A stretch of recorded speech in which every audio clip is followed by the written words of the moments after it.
Yes, Pastor. So greetings to you in the mighty name of Yeshua HaMashiach. ಯೇಷುವ ಮಶಿಗನ ಹೆಸರಿನಲ್ಲಿ ನಿಮಗೆ ವಂದನೆಗಳನ್ನು ತಿಳಿಸುತ್ತೇನೆ. Today we are going to learn the subject about praying with fasting. ಇವತ್ತು ನಾವು ಉಪವಾಸದೊಂದಿಗೆ ಮಾಡುವಂತ ಪ್ರಾರ್ಥನೆ ಎಂಬ ವಿಷಯದಲ್ಲಿ ಮಾತನಾಡುತ್ತೇವೆ.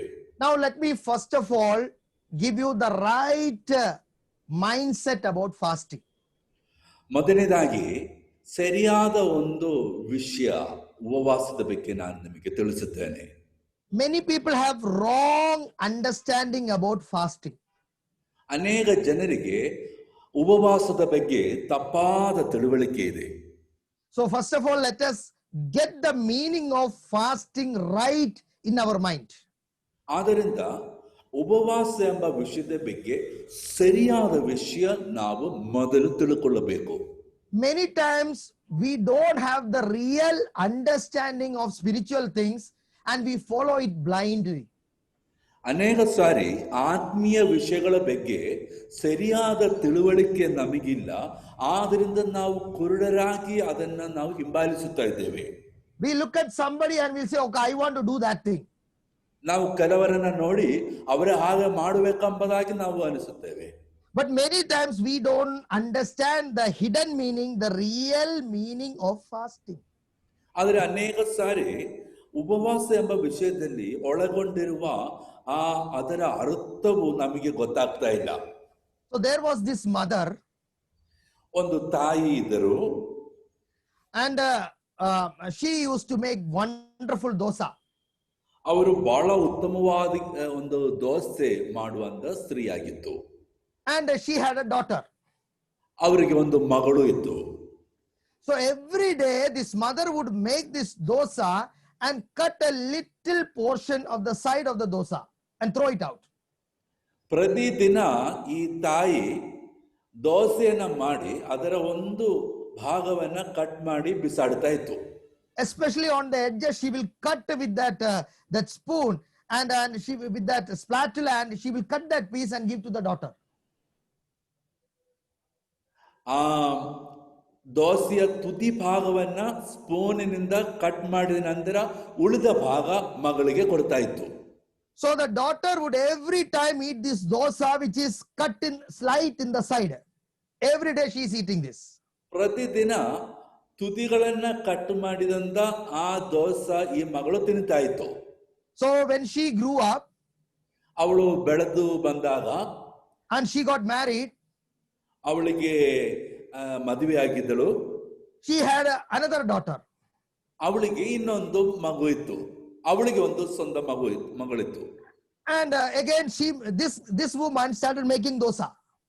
ಈ ಮಗಳು ಕೂಡ ದೋಸೆ ಮಾಡಕ್ಕೆ ಶುರುವಾಯಿತು. And as she saw her mother cutting the edge, she also used to cut the edge and give to her daughter. ಅವಳ ತಾಯಿ ದೋಸೆ ಹೇಗೆ ಕಟ್ ಮಾಡಿದೀಯಾ ಅದೇ ರೀತಿಯಾಗಿ ಇವಳು ಕೂಡ ಆ ದೋಸೆಯನ್ನ ಕಟ್ ಮಾಡಿ ಅವಳ ಮಗಳಿಗೆ ಕೊಡ್ತಾ ಇತ್ತು. So one day the little girl, these days the children are very intelligent. They told, "Mummy, why are you cutting the side of the dosa and giving me?"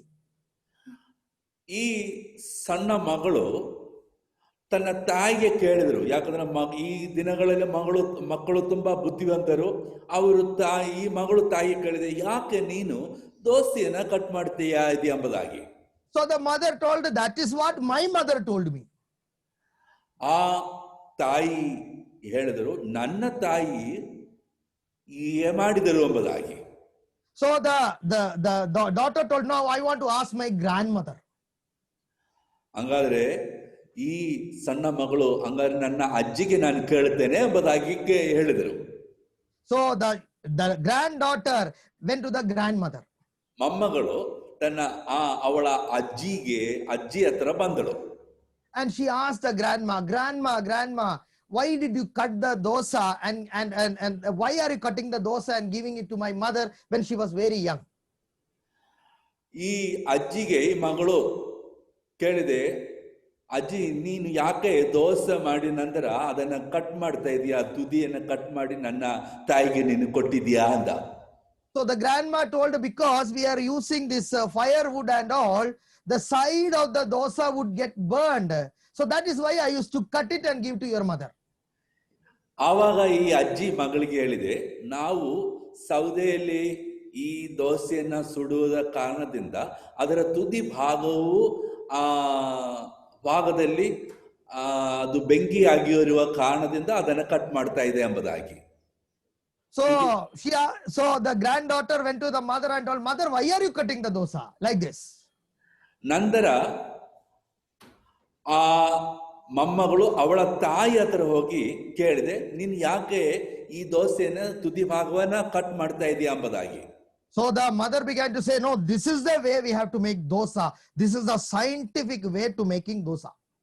ಆದ್ರೆ ತಾಯಿ ಹೇಳಿದ್ರು, ದೋಸೆ ಮಾಡೋದು ದೋಸೆ ಹೀಗೇನೆ ಮಾಡಬೇಕು ಎಂಬುದಾಗಿ. This is the right doctrine of our church. This is the way you have to make fasting and prayer. ಕೆಲವು ಹೇಳ್ಬೋದು, ನಮ್ಮ ಸಭೆಯ ಉಪದೇಶ ಅದು ಸರಿಯಾದ ಉಪದೇಶ, ಹೀಗೆ ಉಪವಾಸ ಪ್ರಾರ್ಥನೆ ಮಾಡಬೇಕು ಎಂಬುದಾಗಿ. And the granddaughter told, Mom, grandmother had a stove which was using fire, but you are using gas. And because she was getting the dosa burned, that is the reason why she cut it and gave you. ಆ ಮೊಮ್ಮಗಳು ಅಂದ್ರೆ ಅವಳ ತಾಯಿಗೆ ಹೇಳಿದ್ರು, ಅಮ್ಮ, ಅಜ್ಜಿ ಯಾಕೆ dosa cut ಮಾಡ್ತಿದಂದ್ರೆ ಅವ್ರ ಸೌದೆಯಿಂದ ಅದು ಸುಡುವ ಕಾರಣದಿಂದ ಅದರ ತುದಿಗಳು ಸುಟ್ಟು ಹೋಗಿರುವ ಕಾರಣ ಆ ಅಜ್ಜಿ ದೋಸೆದ ತುದಿ ಭಾಗವನ್ನ ಮುರಿದು ಬಿಟ್ಟಿದೆ ಎಂಬುದಾಗಿ ಹೇಳಿದ್ರು. Now this is the modern church now. ಈಗ ನಮ್ಮ ಸಭೆಯು ಅದು ನೂತನವಾಗಿರುವಂತ ಸಭೆಯಾಗಿರುತ್ತದೆ. We call it the tradition of the church. ನಮ್ಮ ಸಭೆಯ ಸಂಪ್ರದಾಯ ಎಂಬುದಾಗಿ ನಾವು ಕರೆಯಲಾಗುತ್ತದೆ. Don't follow the tradition of the church, follow the word of the Bible. ನಾವು ಸಭೆಯ ಸಂಪ್ರದಾಯ ಹಿಂಬಾಲಿಸಬಾರದು, ಸಭೆಗೆ ಕೊಟ್ಟಿರುವ ವಾಕ್ಯವನ್ನು ನಾವು ಹಿಂಬಾಲಿಸಬೇಕು. Learn from the experience of others, but don't base your ministry or faith on the experience of others. ನಾವು ನಮ್ಮ ಅನುಭವದಿಂದ ಕಲಿಯಬೇಕು. ನಾವು ಸೇವೆ ಮಾಡಬೇಕಾಗಿರುವುದು ಅನುಭವವನ್ನು ನೋಡಿ ಅಲ್ಲ. Some people make their experience into doctrine. ಕೆಲವರು ತಮ್ಮ ಅನುಭವವನ್ನೇ ಉಪದೇಶವನ್ನಾಗಿ ಮಾಡ್ತಾರೆ. Some people make their own understanding into doctrine. ಕೆಲವರು ತನ್ನ ಸ್ವಂತ ಆಲೋಚನೆಗಳನ್ನ ಉಪದೇಶವನ್ನಾಗಿ ಮಾಡ್ತಾರೆ. Some people make their own stupidity into doctrine. ಕೆಲವರು ತಮ್ಮ ಸ್ವಂತ ಮೂರ್ಖತನವೇ ಆ ಉಪದೇಶವನ್ನಾಗಿ ಮಾಡ್ತಾರೆ. Imagine if I am going to ask, see, all the apostles of Yeshua are wise, but I am just telling you for an example. ಎಲ್ಲ ಅಪೊಸ್ತಲರು ತುಂಬಾ ಬುದ್ಧಿವಂತರೇ, ಆದರೆ ನಾನು ಒಂದು ಉದಾಹರಣೆಗೆ ಇವಾಗ ಮಾತಾಡ್ತಾ ಇದ್ದೆ. So if I am going to ask Matthew, brother Matthew, how did the Lord call you? How did you become called by the Lord? ನಾನು ಉದಾಹರಣೆಗೆ ಯೇಸುವಿನ ಶಿಷ್ಯನಾದ ಮತ್ತಾಯನಿಗೆ ಕೇಳ್ತೇನೆ, ಮತ್ತಾಯ, ದೇವರು ನಿನ್ನನ್ನು ಹೇಗೆ ಕರೆದಿದ್ದಾನೆ, ದೇವರ ಕರೆಯುವಿಕೆ ನಿನಗೆ ಹೇಗೆ ಸಿಕ್ತು ಎಂಬುದಾಗಿ ಕೇಳ್ತಾನೆ. Then Matthew will say that, see, if you want to have God's calling, then you have to first join in the income tax departments. ಮತ್ತಾಯ ಹೇಳ್ಬೋದು, ನೀವು ಮೊದಲು ದೇವರು ನಿಮ್ಮನ್ನ ಕರೆಯಬೇಕಾದ್ರೆ ಮೊದಲು ನೀವು ಕಂದಾಯ ಸೇರಿಸುವಂತ, ಕಂದಾಯ ಕಲೆಕ್ಟ್ ಮಾಡುವಂತ ಡಿಪಾರ್ಟ್ಮೆಂಟ್ಗೆ ಜಾಯಿನ್ ಆಗಬೇಕು. So if you are in the income tax department, then only the Lord will call you. ನೀವು ಇನ್ಕಮ್ ಟ್ಯಾಕ್ಸ್ ಡಿಪಾರ್ಟ್ಮೆಂಟ್ ಅಲ್ಲಿ ಇದ್ದರೆ ಮಾತ್ರ ದೇವರು ನಿಮ್ಮನ್ನ ಕರೆಯುತ್ತಾನೆ. So he's telling, please come to my church. My church is called the Income Tax Church of God.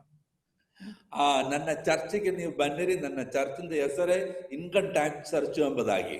Because only in the income tax the Lord will visit you. ಆ income tax ನಲ್ಲಿ ದೇವರು ನಿಮ್ಮನ್ನ ಅಭಿಷೇಕ ಮಾಡ್ತಾನೆ ಎಂಬುದಾಗಿ. Matthew, that is your experience. ಮತ್ತಾಯನೇ ಅದು ನಿಮ್ಮ ಅನುಭವ. What about Peter? Peter, how to get the call of God? ಪೇತ್ರನನ್ನು ನೋಡಿರಿ, ಪೇತ್ರನಿಗೆ ದೇವರ ಕರೆಯುವಿಕೆ ಹೇಗೆ ಸಿಕ್ತು? Oh brother, if you want to get the call of God, you must have a boat and a net, and you must go to the sea. You have to have training in fishing. ನಿಮಗೆ ದೇವರ ಕರೆಯುವಿಕೆ ಸಿಕ್ಕಬೇಕಾದ್ರೆ ನಿಮಗೆ ಒಂದು ದೋಣಿ ಇರಬೇಕು, ಬಲೆ ಇರಬೇಕು, ನೀವು ಸಮುದ್ರದಲ್ಲಿ ಹೋಗಿ ಮೀನನ್ನು ಹಿಡಿಯುವುದರಲ್ಲಿ ನಿಮಗೆ ತರಬೇತಿ ಪಡಿಬೇಕು. If you don't have a boat, please take loan, buy a boat. Without the boat, Yeshua won't call you. ನಿಮಗೆ ದೋಣಿ ಇಲ್ಲದಿದ್ದರೆ ನೀವು ಸಾಲೆ ಮಾಡಿಕೊಂಡು ಒಂದು ದೋಣಿ ನೀವು ಪಡೆದುಕೊಳ್ಳ್ರಿ. ದೋಣಿ ಇಲ್ಲದೆ ನಿಮಗೆ ದೇವರ ಕರೆಯುವಿಕೆ ಸಿಕ್ಕುವುದೇ ಇಲ್ಲ. Okay, what about Paul? How to get the visitation of the Lord? ಪೌಲನ ಬಗ್ಗೆ ನೋಡೋಣ. ಪೌಲನಿಗೆ ಹೇಗೆ ದೇವರ ಕರೆಯುವಿಕೆ ಸಿಕ್ತು? Minimum two things, brother, you need. ಕನಿಷ್ಠ ಹೆಚ್ಚು ಕಡಿಮೆ 2 ಕಾರ್ಯ ನಿಮಗೆ ಬೇಕು. You need a certificate from the Jewish council. ಯಹೂದ ಸಮಾಜದಿಂದ ನಿಮಗೆ ಒಂದು ಸರ್ಟಿಫಿಕೇಟ್ ಇರಬೇಕು. And also one horse. ನಿಮಗೆ ಒಂದು ಕುದುರೆನೇ ಇರಬೇಕು. Then only you will see the Lord. ಹಾಗಿದ್ರೆ ಮಾತ್ರ ದೇವರು ನಿಮ್ಮನ್ನ ನೋಡ್ತೀರಾ ಎಂಬುದಾಗಿ. Without having the certificate and the horse, the Lord cannot meet you. Certificate ಕುದುರೆ ಇಲ್ಲದೆ ನಿಮಗೆ ದೇವರ ನೋಡೋದಕ್ಕೆ ಸಾಧ್ಯವಾಗುವುದಿಲ್ಲ. Mr. Nathaniel, how to meet the Lord? ನಥಾನಿಯಲ್, ದೇವರ ಕರೆಯುವಿಕೆ ನಿನಗೆ ಹೇಗೆ ಸಿಕ್ಕುತ್ತದೆ? Very easy, brother. Go sit in the what you call the side of the fig tree. Sit in the bottom of the fig tree. The Lord will call you. ಅವರು ಹೇಳ್ತಾರೆ ತುಂಬಾ ಸರಳ ಅದು. ಮರದ ಕೆಳಗಡೆ ಕುದ್ರೆ ಸಾಕು, ಅಂಗೂರದ ಮರದ ಕೆಳಗಡೆ ಕುಳಿತುಕೊಂಡ್ರೆ ಸಾಕು, ದೇವರು ನಿಮ್ಮನ್ನ ಕರೀತಾನೆ ಎಂಬುದಾಗಿ. You see, 4 experiences, 4 individual, and these experiences become 4 churches. 4 ವ್ಯತ್ಯಸ್ತವಾದ ಜನರು, 4 ವ್ಯತ್ಯಸ್ತವಾದ ಅನುಭವಗಳು, 4 ವ್ಯತ್ಯಸ್ತವಾದ ಕರೆಯುವಿಕೆ. Income tax church, fisherman church, the horse church, the fig tree church. ಅಲ್ಲಿ ಇನ್ಕಮ್ ಟ್ಯಾಕ್ಸ್ ಚರ್ಚ್ ಅಂತ ನೋಡಬಹುದು, ಇಲ್ಲದ್ರೆ ಹೋರ್ಸ್ ಚರ್ಚ್ ಅಂತ ನೋಡಬಹುದು, ಇಲ್ಲದ್ರೆ ಫಿಶರ್ಮನ್ ಚರ್ಚ್ ಅಂತ ನೋಡಬಹುದು, ಇಲ್ಲದ್ರೆ ಫಿಗ್ ಟ್ರೀ ಚರ್ಚ್ ಅಂತ ನೋಡಬಹುದು. 4 registration, 4 apostle, 4 experience, 4 people are talking about the Lord only. 4 registration, 4 ಅಪೋಸ್ತಲರು, 4 ವ್ಯತ್ಯಸ್ತವಾದ ಅನುಭವ, 4 ಜನರು ಮಾತನಾಡು ದೇವರ ಬಗ್ಗೆ. Matthew is telling, I am right. ಮತ ಹೇಳ್ತಾ ಇದೆ, ನಾನೇ ಸರಿಯಾದವನು. Peter told, no, I am right. ಪೇತ್ರನ್ ಹೇಳ್ತಾನೆ, ಇಲ್ಲ ನಾನು ಹೇಳುವುದು ಸರಿ ಎಂಬುದಾಗಿ. Paul is telling, no, my experience is right. ಆದ್ರೆ ಪೌಲನ್ ಹೇಳ್ತಾನೆ, ಇಲ್ಲ ನನಗಿರುವಂತ ಅನುಭವ ಸರಿಯಾದ ಅನುಭವ. Nathaniel will, no, my experience is right. ನಥಾನಿಯೇಲ್ ಹೇಳ್ತಾನೆ, ಇಲ್ಲ ನನ್ನ ಅನುಭವನೇ ಸರಿಯಾದ ಅನುಭವ. The poor unbeliever don't know where to go. ನಮ್ಮ ಅವಿಶ್ವಾಸಿಗಳಿಗೆ ಎಲ್ಲಿ ಹೋಗ್ಬೇಕಂತ ಗೊತ್ತಾಗ್ತಾ ಇಲ್ಲ. You see, that is why in the Bible, when the apostle wrote, ಆದ್ದರಿಂದ ಸತ್ಯವೇದದಲ್ಲಿ ಅಪೊಸ್ತಲರು ಹೇಗೆ ಬರೆದಿದೆ, he was writing to the church at Corinth. ಅವನು ಕೊರಿಂಥದಲ್ಲಿ ಇದ್ದಂತ ಸಭೆಗೆ ಬರೀತಾ ಇತ್ತು. It was not, he did not say the IPC church at Corinth, the AG church at Corinth. He told church at Corinth. ಅವನು ಐಪಿಸಿ ಕೊರಿಂಥದಲ್ಲಿರುವಂತ ಐಪಿಸಿ ಚರ್ಚ್ ಅಥವಾ ಕೊರಿಂಥದಲ್ಲಿರುವಂತ AG church ಅಂತ ಹೇಳಿಲ್ಲ, ಕೊರಿಂಥದಲ್ಲಿರುವಂತ ಸಭೆ ಎಂಬುದಾಗಿ ಹೇಳಿದರು. So our message must be to the church. ಆದ್ದರಿಂದ ನಮ್ಮ ಸಂದೇಶ ಸಭೆಗಾಗಿರಬೇಕು. Our message must be from the word of God. ನಮ್ಮ ಸಂದೇಶ ದೇವರ ವಾಕ್ಯದಿಂದ ಆಗಿರಬೇಕು. We cannot follow any pattern of any church. ನಮಗೆ ಒಂದೊಂದು ಸಭೆಗಳಲ್ಲಿರುವಂತ ಮಾದರಿಯ ಪ್ರಕಾರವಾಗಿ ಹಿಂಬಾಲಿಸುವುದಕ್ಕೆ ಸಾಧ್ಯವಲ್ಲ. It is all individual choice. ಇದೆಲ್ಲ ನಮ್ಮ ವೈಯಕ್ತಿಕವಾಗಿರುವಂತ ಆಯ್ಕೆಗಳಾಗಿರುತ್ತವೆ. Don't make it into a doctrine. ಅದು ನಮ್ಮ ಒಂದು ಉಪದೇಶವನ್ನಾಗಿ ಮಾಡಬಾರದು. If you want to put white and white, put white and white. ನಿಮಗೆ ಬಿಳಿ ವಸ್ತ್ರ ಆಗಬೇಕಾದ್ರೆ ನೀವು ಬಿಳಿ ವಸ್ತ್ರ ಹಾಕಿರಿ. If you want to put white and black, put white and black. ನಿಮಗೆ ಬಿಳಿ ಮತ್ತು ಕಪ್ಪು ವಸ್ತ್ರ ಆಗಬೇಕಂದ್ರೆ ಅದು ಮಾಡಿರಿ. But don't make it into such a thing that if you don't become white and white, you will go to hell. ಆದರೆ ನೀವು ಬಿಳಿ ವಸ್ತ್ರ ಹಾಕದೇ ಇದ್ರೆ ಪರಲೋಕಕ್ಕೆ ಹೋಗಲ್ಲ ಎಂಬ ಒಂದು ಉದ್ದೇಶ ನೀವು ಮಾಡಬಾರದು. You see, you have to understand the word of God by the help of the Holy Spirit. ನಾವು ದೇವರ ವಾಕ್ಯವನ್ನ ಪವಿತ್ರಾತ್ಮನ ಸಹಾಯದಿಂದ ಅರ್ಥ ಮಾಡಿಕೊಳ್ಳಬೇಕು. Same way you have to understand what is fasting according to the Bible. ಅದೇ ರೀತಿಯಾಗಿ ಉಪವಾಸ ಕೂಡ ದೇವರ ವಾಕ್ಯದ ಪ್ರಕಾರವಾಗಿ ಹೇಗೆ ಅಂತ ನಾವು ಅರ್ಥ ಮಾಡಿಕೊಳ್ಳಬೇಕು. What is the general idea about fasting? ಉಪವಾಸದ ಬಗ್ಗೆ ಇರುವಂತ ತಿಳುವಳಿಕೆ ಏನಾಗಿರುತ್ತದೆ? The first idea, ಮೊದಲನೇದು, brother, fasting means you are skipping food and praying. ಉಪವಾಸ ಅಂದ್ರೆ ಊಟ ಮಾಡದೆ ಪ್ರಾರ್ಥನೆ ಮಾಡುವಂತದ್ದಾಗಿರುತ್ತದೆ ಎಂದು ಹೇಳುತ್ತಾರೆ. Wrong. ಅದು ತಪ್ಪು. It is not skipping meal and praying. ಅದು ಊಟ ಮಾಡದೆ ಪ್ರಾರ್ಥನೆ ಮಾಡುವಂತದ್ದಲ್ಲ. Fasting is praying continuously that you don't want food.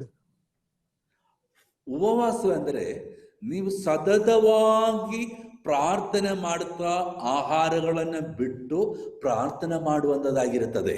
You are continuously praying that you don't have time to eat food. ನೀವು ಸತತವಾಗಿ ಪ್ರಾರ್ಥನೆ ಮಾಡ್ತಾ ಇದೆ, ಊಟ ಮಾಡಕ್ಕೂ ಸಮಯವಿಲ್ಲ. But what is today's fasting? ಆದ್ರೆ ಈಗಿನ ಉಪವಾಸ ಹೇಗಿರುತ್ತದೆ? And the fasting time? ಆ ಉಪವಾಸ ಪ್ರಾರ್ಥನೆ ಸಮಯದಲ್ಲಿ What? Hello, how are you? Hello. What happened there? What happened here? ಉಪವಾಸ ಪ್ರಾರ್ಥನೆ ಸಮಯದಲ್ಲಿ ಫೋನ್ ಕಾಲ್ ಮಾಡ್ತಾ ಅಲ್ಲಿ ಏನಾಯ್ತು ಇಲ್ಲಿ ಏನಾಯ್ತು ಅಂತ ಕೇಳ್ತಾ ಇರ್ತದೆ. Upavasa time, oh, IPL cricket. ಉಪವಾಸ ಪ್ರಾರ್ಥನೆ ಸಮಯದಲ್ಲಿ IPL ಕ್ರಿಕೆಟ್ ನೋಡ್ತಾ ಇರ್ತದೆ. Lord, people are, they will go and sleep 10 hours or 5 hours, sleep. ಆಮೇಲೆ ಅವರು 5 ಗಂಟೆ 6 ಗಂಟೆ ನಿದ್ರೆ ಮಾಡ್ತಾರೆ ಅವರು. Nidra. That means upavasa means nidra. ಉಪವಾಸದಲ್ಲಿ ನಿದ್ರೆ ಮಾಡ್ತಾರೆ ಅವರು. Some people morning prayer, afternoon to evening sleeping, evening hallelujah, glory. Fasting. ಕೆಲವರು ಬೆಳಿಗ್ಗೆ ಪ್ರಾರ್ಥನೆ ಮಾಡಿ ಇಡೀ ದಿನ ನಿದ್ರೆ ಮಾಡಿ ಸಂಜೆ ಎದ್ದು ಬಹಳ ಪ್ರಾರ್ಥನೆ ಮಾಡ್ತಾರೆ. ಹೇಳಿದರೆ ಉಪವಾಸ. Some people are saying, brother, I am so hungry, but because I am fasting, I am going to adjust. I will go sleep sometime. I want to take over this. No, they don't want to pray, but they want to use the time in sleeping, in talking, in doing this and that. That is what they think fasting is. ಕೆಲವರು ಹೇಳ್ತಾರೆ, ನನಗೆ ತುಂಬಾ ಹಸಿವೆ ಬರ್ತಾ ಇದೆ, ಆದರೆ ನಾನು ಊಟ ಮಾಡಲ್ಲ, ನಾನು ಫಾಸ್ಟಿಂಗ್ ಇಲ್ಲಿದ್ದೇನೆ, ನಾನು ಸ್ವಲ್ಪ ಹೊತ್ತು ಮಲಗುತ್ತೇನೆ ಎಂಬುದೇ. ಅನೇಕ ಜನರು ಉಪವಾಸ ಅಂತ ಹೇಳಿ ಅವರ ಸಮಯವನ್ನ ನಿದ್ರೆ ಮಾಡುವುದರಲ್ಲಿ ಇದರ ಕಾರ್ಯಗಳಲ್ಲಿ ಖರ್ಚು ಮಾಡ್ತಾರೆ, ಪ್ರಾರ್ಥನೆಯೊಂದು ಮಾಡುವುದೇ ಇಲ್ಲ. So what I am telling you, take rest, but not let your fasting be rest. ನಾನು ನಿಮಗೆ ಹೇಳೋದೇನೆಂದ್ರೆ, ಖಂಡಿತವಾಗಿ ನಿಮಗೆ ನೀವು ರೆಸ್ಟ್ ತಗೊಳ್ಬೇಕು, ಆದರೆ ನೀವು ಉಪವಾಸ ಪ್ರಾರ್ಥನೆಯಲ್ಲಿ ಇದ್ರೆ ಆ ಪ್ರಾರ್ಥನೆಗಿಂತ ಹೆಚ್ಚು ಸಮಯ ನೀವು ರೆಸ್ಟ್ ತಗೊಳ್ಳೋದಕ್ಕಾಗಿ ನೀವು ಖರ್ಚು ಮಾಡಬಾರ್ದು. You see, the classic example of the fasting is when Moses went to meet God in the mountain. ನಾವು ಉಪವಾಸ ಪ್ರಾರ್ಥನೆ ಬಗ್ಗೆ ನೋಡುವಂತ ಒಂದು ಉದಾಹರಣೆ, ಮೋಶೆ ದೇವರನ್ನ ನೋಡೋದಕ್ಕಾಗಿ ಬೆಟ್ಟದ ಕಡೆಗೆ ಹೋಗುವಂತದಾಗಿರುತ್ತದೆ. In the book of Deuteronomy chapter 9 verses 9, can you read? ನಾವು ಧರ್ಮೋಪದೇಶ ಕಾಂಡ 9ನೇ ಅಧ್ಯಾಯ 9ನೇ ವಾಕ್ಯವನ್ನು ನಾವು ಓದೋಣ. ಧರ್ಮೋಪದೇಶ ಕಾಂಡ 9ನೇ ಅಧ್ಯಾಯ 9ನೇ ವಾಕ್ಯ. Can you read? ಆ ಕಲ್ಲಿನ ಹಲಗೆಗಳನ್ನು, ಅಂದರೆ ಕರ್ತನು ನಿಮ್ಮ ಸಂಗಡ ಮಾಡಿದ ಒಡಂಬಡಿಕೆಯ ಹಲಗೆಗಳನ್ನು ತಕ್ಕೊಳ್ಳುವುದಕ್ಕೆ ನಾನು ಬೆಟ್ಟದ ಮೇಲೆ ಏರಿದಾಗ 40 ಹಗಲು 40 ರಾತ್ರಿ ಬೆಟ್ಟದಲ್ಲಿ ಇದ್ದನು. So Bible say Moses went to get the tablets from God. ಸತ್ಯವೇದದಲ್ಲಿ ನಾವು ನೋಡ್ತಾ ಇದೆ, ಕಲ್ಲಿನ ಹಲಗೆಗಳನ್ನ ತಗೊಳ್ಳುವುದಕ್ಕೆ ಮೋಶೆ ಬೆಟ್ಟದ ಮೇಲೆ ಏರಿ ಹೋದನು. Did you see that Moses was telling, oh, I am going to take a 40 days fasting and go and take the tablets? Did he say like that?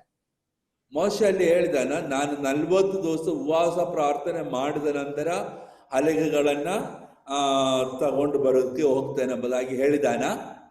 Did Moses decide, I am going to take a 40 days of prayer and fasting, then only go to God and take the tablets? Did he tell like that? Tablets. ಮೋಶೆ ಯಾವತ್ತಾದ್ರೂ ಹೇಳಿದಾರ, ನಾನು first 40 ದಿವಸ ಉಪವಾಸ ಪ್ರಾರ್ಥನೆ ಮಾಡಿ ತೀರ್ಮಾನ ಮಾಡಿದ ಮೇಲೆ ಹಲಗೆಗಳನ್ನು ತಗೊಳ್ಳೋದಕ್ಕೆ ಹೋಗ್ತಾನೆ ಎಂಬುದಾಗಿ ಆಗ ತೀರ್ಮಾನ ಮಾಡಿದಾನ? No. ಆಗ ಮಾಡಿಲ್ಲ. He went to get the tablets, but was with God 40 days. He didn't want to eat. He didn't want to drink. ಅವನು ಹಲಗೆಗಳನ್ನು ತಗೊಳ್ಳೋದಕ್ಕೆ ದೇವರ ಕಡೆಗೆ ಅವನು ಹೋದನು. ಅಲ್ಲಿ ದೇವರ ಜೊತೆಯಲ್ಲಿ ಅವನು 40 ದಿನಗಳು ರಾತ್ರಿಗಳು ಕಳೆದುಕೊಂಡಿತ್ತು. ಅವನಿಗೆ ಊಟ ಮಾಡುವಂತ ಒಂದು ಬೈಕೆ ಅವನಿಗೆ ಬರಲಿಲ್ಲ. That is called the real fasting. ಅದೇ ನಿಜವಾದ ಉಪವಾಸ. Sometimes you will say, okay, Lord, I am going to sit in your presence. You pray, pray, pray. You continue to pray. You are not feeling hungry. You don't want to stop prayer. You pray. It will go 1 day, 2 day, 3 day, 4 day. It goes like that. That is called being led in the spirit of fasting. ಅನೇಕ ಸಾರಿ ನಾವು ಪ್ರಾರ್ಥನೆ, ಉಪವಾಸ ಪ್ರಾರ್ಥನೆ ಅಂತ ಹೇಳುವಾಗ ಪ್ರಾರ್ಥನೆ ಮಾಡ್ತಾ ಇರ್ತೇವೆ. ಪ್ರಾರ್ಥನೆಯಲ್ಲಿ ನೀವು ನಿರತರಾಗಿರುವಾಗ ನಿಮಗೆ ಊಟ ಮಾಡುವಂತ ಒಂದು ಬಯಕೆ ನಿಮಗೆ ಬರುವುದಿಲ್ಲ. ಪ್ರಾರ್ಥನೆಯಲ್ಲಿಯೇ ನಿಮ್ಮ ಸಮಯಗಳನ್ನು ಹೆಚ್ಚಾಗಿ ಕಳೆದುಕೊಳ್ಳುವಾಗ ಆ ಪ್ರೇರಣೆಯೇ ದೇವರ ಆತ್ಮನಿಂದ ಬರುವಂತ ಪ್ರೇರಣೆ. When I started my prayer life, it was just first day. But after the first day, I would say, okay, let me continue this. Then I went into the second day. Then I went into the third day. And gradually I understood, oh, now 7 days, I have no problem with the food. ನಾನು ಮೊದಲನೇದಾಗಿ ನನ್ನ ಉಪವಾಸ ಪ್ರಾರ್ಥನೆ ನಾನು ಮಾಡಿದಾಗ ನಾನು ದೇವರೊಂದಿಗೆ ಪ್ರಾರ್ಥನೆ ಮಾಡಿ 1 ದಿನ ಮುಗಿಸಿದೆ. 2ನೇ ದಿವಸ ಕರ್ತನೇ ನಾನು ಈ ಪ್ರಾರ್ಥನೆ ಮುಂದುವರಿಸುತ್ತೇನೆ ಎಂದು ಹೇಳಿ 2, 3 ಹಾಗೆ ನಾನು 7 ದಿವಸಗಳು ನಾನು ಪ್ರಾರ್ಥನೆಯಲ್ಲಿ ಮುಂದುವರಿಸಿದೆ. That is how my ministry changed. I began to see the deliverance ministry. I began to see the teachings. Everything began to open when I began to leave myself, pour myself into the presence of God. ಹಾಗೇನೆ ನನ್ನ ಸೇವೆಯಲ್ಲಿ ಬದಲಾವಣೆ ಆಯಿತು. ನನ್ನ ಸೇವೆಯಲ್ಲಿ ಬಿಡುಗಡೆ ಸೇವೆ ನಡೀಲಿಕ್ಕೆ ಶುರುವಾಯಿತು. ನಾನು ದೇವರಿಗಾಗಿ ಆ ಸಮಯವನ್ನು ಪ್ರತ್ಯೇಕಿಸಿ ಪ್ರಾರ್ಥನೆ ಮಾಡಿದಾಗ, ನನ್ನನ್ನೇ ದೇವರ ಕರಗಳಲ್ಲಿ ಅರ್ಪಿಸಿದಾಗ ದೇವರು ನನ್ನ ಮುಖಾಂತರವಾಗಿ ಕೆಲಸ ಮಾಡಕ್ಕೆ ಶುರುವಾಗಿದೆ. So the first thing is, fasting is continuous prayer that you don't feel hungry. ಮೊದಲನೆಯ ವಿಷಯ ಉಪವಾಸವೆಂದರೆ ಸತತವಾಗಿ ಮಾಡುವಂತ ಪ್ರಾರ್ಥನೆ. ಎಂದರೆ ನಿಮಗೆ ಊಟ ಮಾಡಕ್ಕೆ ಮನಸ್ಸು ಬರದೆ ಪ್ರಾರ್ಥನೆ ಎಂಬ ವಿಷಯದಲ್ಲಿ ಆಸಕ್ತಿ ಇಟ್ಟುಕೊಂಡು ಸತತವಾಗಿ ಮಾಡುವಂಥದ್ದು. Now understand, Pentecostal concept is out. Put the Bible concept in. ನೀವು ತಿಳಿದುಕೊಳ್ಳಿರಿ, ಪೆಂದೆಕೋಸ್ತ ಸಭೆಯ ತಿಳುವಳಿಕೆಯು ಹೊರಗಿಟ್ಟು ದೇವರ ವಾಕ್ಯದ ತಿಳುವಳಿಕೆಯನ್ನು ನೀವು ಅರ್ಥ ಮಾಡಿಕೊಳ್ಳಿರಿ. Now let us look at the second thing about fasting. ಎರಡನೇದು ಉಪವಾಸದ ಬಗ್ಗೆ ಎರಡನೇ ವಿಷಯ. For some people, fasting is a shortcut. ಕೆಲವು ಜನರಿಗೆ ಫಾಸ್ಟಿಂಗ್ ಅಂದ್ರೆ ಒಂದು ಶಾರ್ಟ್ ಕಟ್ ಆಗಿದೆ. They won't pray. ಅವ್ರು ಪ್ರಾರ್ಥನೆ ಮಾಡಲ್ಲ. Monday to Saturday, no prayer. ಮಂಡೆಯಿಂದ ಶನಿವಾರ ತನಕ ಪ್ರಾರ್ಥನೆ ಏನೂ ಇಲ್ಲ. Sunday, suddenly they become holy. ಭಾನುವಾರ ಬಗ್ಗನೆ ಅವರು ಪರಿಶುದ್ಧರಾಗ್ತಾರೆ. Some people think that fasting is a shortcut to please God. ಕೆಲವರು ಯೋಚನೆ ಮಾಡ್ತಾರೆ, ಈ ಉಪವಾಸ ಮಾಡೋದು ದೇವರನ್ನ ಮೆಚ್ಚಿಸುವುದಕ್ಕೆ ಒಂದು ಶಾರ್ಟ್ ಕಟ್ ಆಗಿದೆ ಎಂಬುದಾಗಿ. Understand one thing, if you don't have a prayer life, don't attempt fasting. ನೀವು ಒಂದು ವಿಷಯ ತಿಳ್ಕೊಳ್ಳಬೇಕು, ನಿಮಗೆ ಪ್ರಾರ್ಥನಾ ಜೀವಿತವಿಲ್ಲದಿದ್ರೆ ಉಪವಾಸ ಮಾಡೋದಕ್ಕೆ ನೀವು ಪ್ರಯತ್ನ ಮಾಡಬಾರದು. Some people don't have prayer life. They want suddenly to become fast and become powerful. ಕೆಲವರಿಗೆ ಪ್ರಾರ್ಥನಾ ಜೀವಿತ ಇರಲ್ಲ, ಕೂಡಲೇ ಅವರು ಪ್ರಾರ್ಥನೆ ಉಪವಾಸ ಮಾಡಿ ಅವರಿಗೆ ಶಕ್ತಿ ಹೊಂದೋದಕ್ಕೆ ಅವರಿಗೆ ಬಯಕೆ ಇರುತ್ತದೆ. This is the most dangerous practice. ಅದು ಬಹಳ ಅಪಾಯಕರವಾಗಿರುವಂತ ಒಂದು ಕೆಲಸವಾಗಿರುತ್ತದೆ. After such a fasting prayer, you will fall into attack. ಹಾಗೆ ಮಾಡುವಂತ ಉಪವಾಸ ನಂತರ ನೀವಿಗೆ ಬಹಳ ವಿಧವಾದ ಆಕ್ರಮಣ ಬರುತ್ತದೆ. You got it. See, when you go to a gym, ನೀವು ಒಂದು ಜಿಮ್ ಅಲ್ಲಿ ಫಿಟ್ನೆಸ್ ಸೆಂಟರ್ ಅಲ್ಲಿ ನೀವು ಹೋಗುವಾಗ you cannot take 50 kilos and lift it up. ನಿಮಗೆ ಕೂಡಲೇ 50 KG ಭಾರವನ್ನ ಎತ್ತಕ್ಕಾಗಲ್ಲ. So anybody going to gym there, you will start with 1 kilo, 2 kilo, 3 kilo, then it go 5 kilo, 10. Gradually you build up your muscle. ಹಾಗೆ ಕೆಲವರು fitness centre ಅಲ್ಲಿ ಹೋಗೋರು ಅವರು first 1 KG, ಆಮೇಲೆ 2 KG, 3 KG, ಹಾಗೆ ಸ್ವಲ್ಪವಾಗಿ ಆ ಹೆಚ್ಚು ಭಾರವನ್ನು ಎತ್ತುವುದಕ್ಕೆ ನಿಮಗೆ ಸಾಧ್ಯವಾಗುತ್ತದೆ. But some boys are very confident. ಆದರೆ ಕೆಲವರಿಗೆ ಬಹಳಷ್ಟು ಒಂದು ಭರವಸೆ ಇರುತ್ತದೆ. You know, when I was very young in my college day, ನಾನು ಕಾಲೇಜಲ್ಲಿ ಕಲಿತಾ ಇದ್ದಂತ ಸಮಯದಲ್ಲಿ so there was this sir called Venugopal sir. Venugopal sir ಎಂಬ ಒಬ್ಬ ಮನುಷ್ಯನಿದ್ದರು. So that time I used to go for fitness training. ಆ ಸಮಯದಲ್ಲಿ ನಾನು ಫಿಟ್ನೆಸ್ ಟ್ರೈನಿಂಗ್ ಹೋಗ್ತಾ ಇತ್ತು. So there were a lot of bodybuilders also. ಅಲ್ಲಿ ತುಂಬಾ ಬಾಡಿ ಬಿಲ್ಡರ್ಸ್ ಇದ್ದರು. So there are some boys who will come very quickly. They want to join. They want to make more muscles very quickly. ಹಾಗೆ ಅಲ್ಲಿ ಕೆಲವು ಹುಡುಗರು ಬರ್ತಾರೆ. ಅವರಿಗೆ ಬಹಳ ಬೇಗನೆ ಅವರ ಮಸಲುಗಳೆಲ್ಲ ಬಿಲ್ಡಪ್ ಮಾಡಬೇಕಂತ ಹೇಳಿ ಅವರು ಬರ್ತಾರೆ. So Venugopal sir will write down the exercise technique. Venugopal sir ಅವರು ಎಕ್ಸರ್ಸೈಸ್ ಮಾಡಬೇಕಾಗಿರುವಂತ ಟೆಕ್ನಿಕ್ ಅನ್ನ ಬರೀತಾರೆ. He will say, okay, 1 kilo you do 15 repetition, then 15 second rest, then again 15 times repetition, like 3 times you do it. ಹಾಗೆ 3 ಸಲ ವ್ಯತ್ಯಸ್ತವಾದಂತ ಕೆಲಸಗಳು ಇಷ್ಟು ಸಲ ನೀವು repeat ಮಾಡಬೇಕಂತ ಹೇಳಿ ಅವರು ಬರೆದಿಡುತ್ತಾರೆ. So these boys will say 1 kilo, what is this? 1 kilo 15 times, okay, easy. For 15 times they will do 20 times. ಈ ಹುಡುಗರು ತಿಳ್ಕೊಳ್ಳ 1 ಕೆಜಿ ಅದು ಬಹಳ ಸರಳ ಅಲ್ವಾ, 15 ಸಾರಿ 1 ಕೆಜಿ ಮಾಡಬೇಕಂತ ಹೇಳ್ತಾ ಇದ್ದಾರೆ. ಅವರು 20 ಸಲ ಮಾಡಿಬಿಡ್ತಾರೆ. But they don't know it was just a first starting, and sir will add more exercise. ಅವರಿಗೆ ಗೊತ್ತಿಲ್ಲ ಇದು ಮೊದಲನೇ ದಿನ ಮಾಡಬೇಕಾಗಿರುವಂತ ಎಕ್ಸರ್ಸೈಸು, ಯಾಕಂದ್ರೆ ಸಾರು ಇನ್ನೂ ಹೆಚ್ಚಾಗಿ ಸ್ವಲ್ಪವಾಗಿ ಅವರು ಹೆಚ್ಚಿಸ್ತಾರೆ. So you know all these young boys, they are taking 1 kilo, and there on the side one person is taking 10 kilo, is lifting it up. ಈ ಹುಡುಗರು ಈ ಕೆಲಸಗಳನ್ನು ನೋಡಿ ಅವರು 1 ಕೆಜಿ ನೋಡ್ತಾರೆ, 2 ಕೆಜಿ ನೋಡಿ ಅದನ್ನು ಕೂಡ ಎತ್ತುವುದಕ್ಕೆ ನೋಡ್ತಾರೆ. But they are looking at other people taking 10 kgs or 20 kgs. ಆದರೆ ಅದೇ ಸಮಯದಲ್ಲಿ 10 ಕೆಜಿ 20 ಕೆಜಿ ಎತ್ತುವಂತ ಜನರನ್ನ ಕೂಡ ಈ ಹುಡುಗರು ನೋಡ್ತಾರೆ.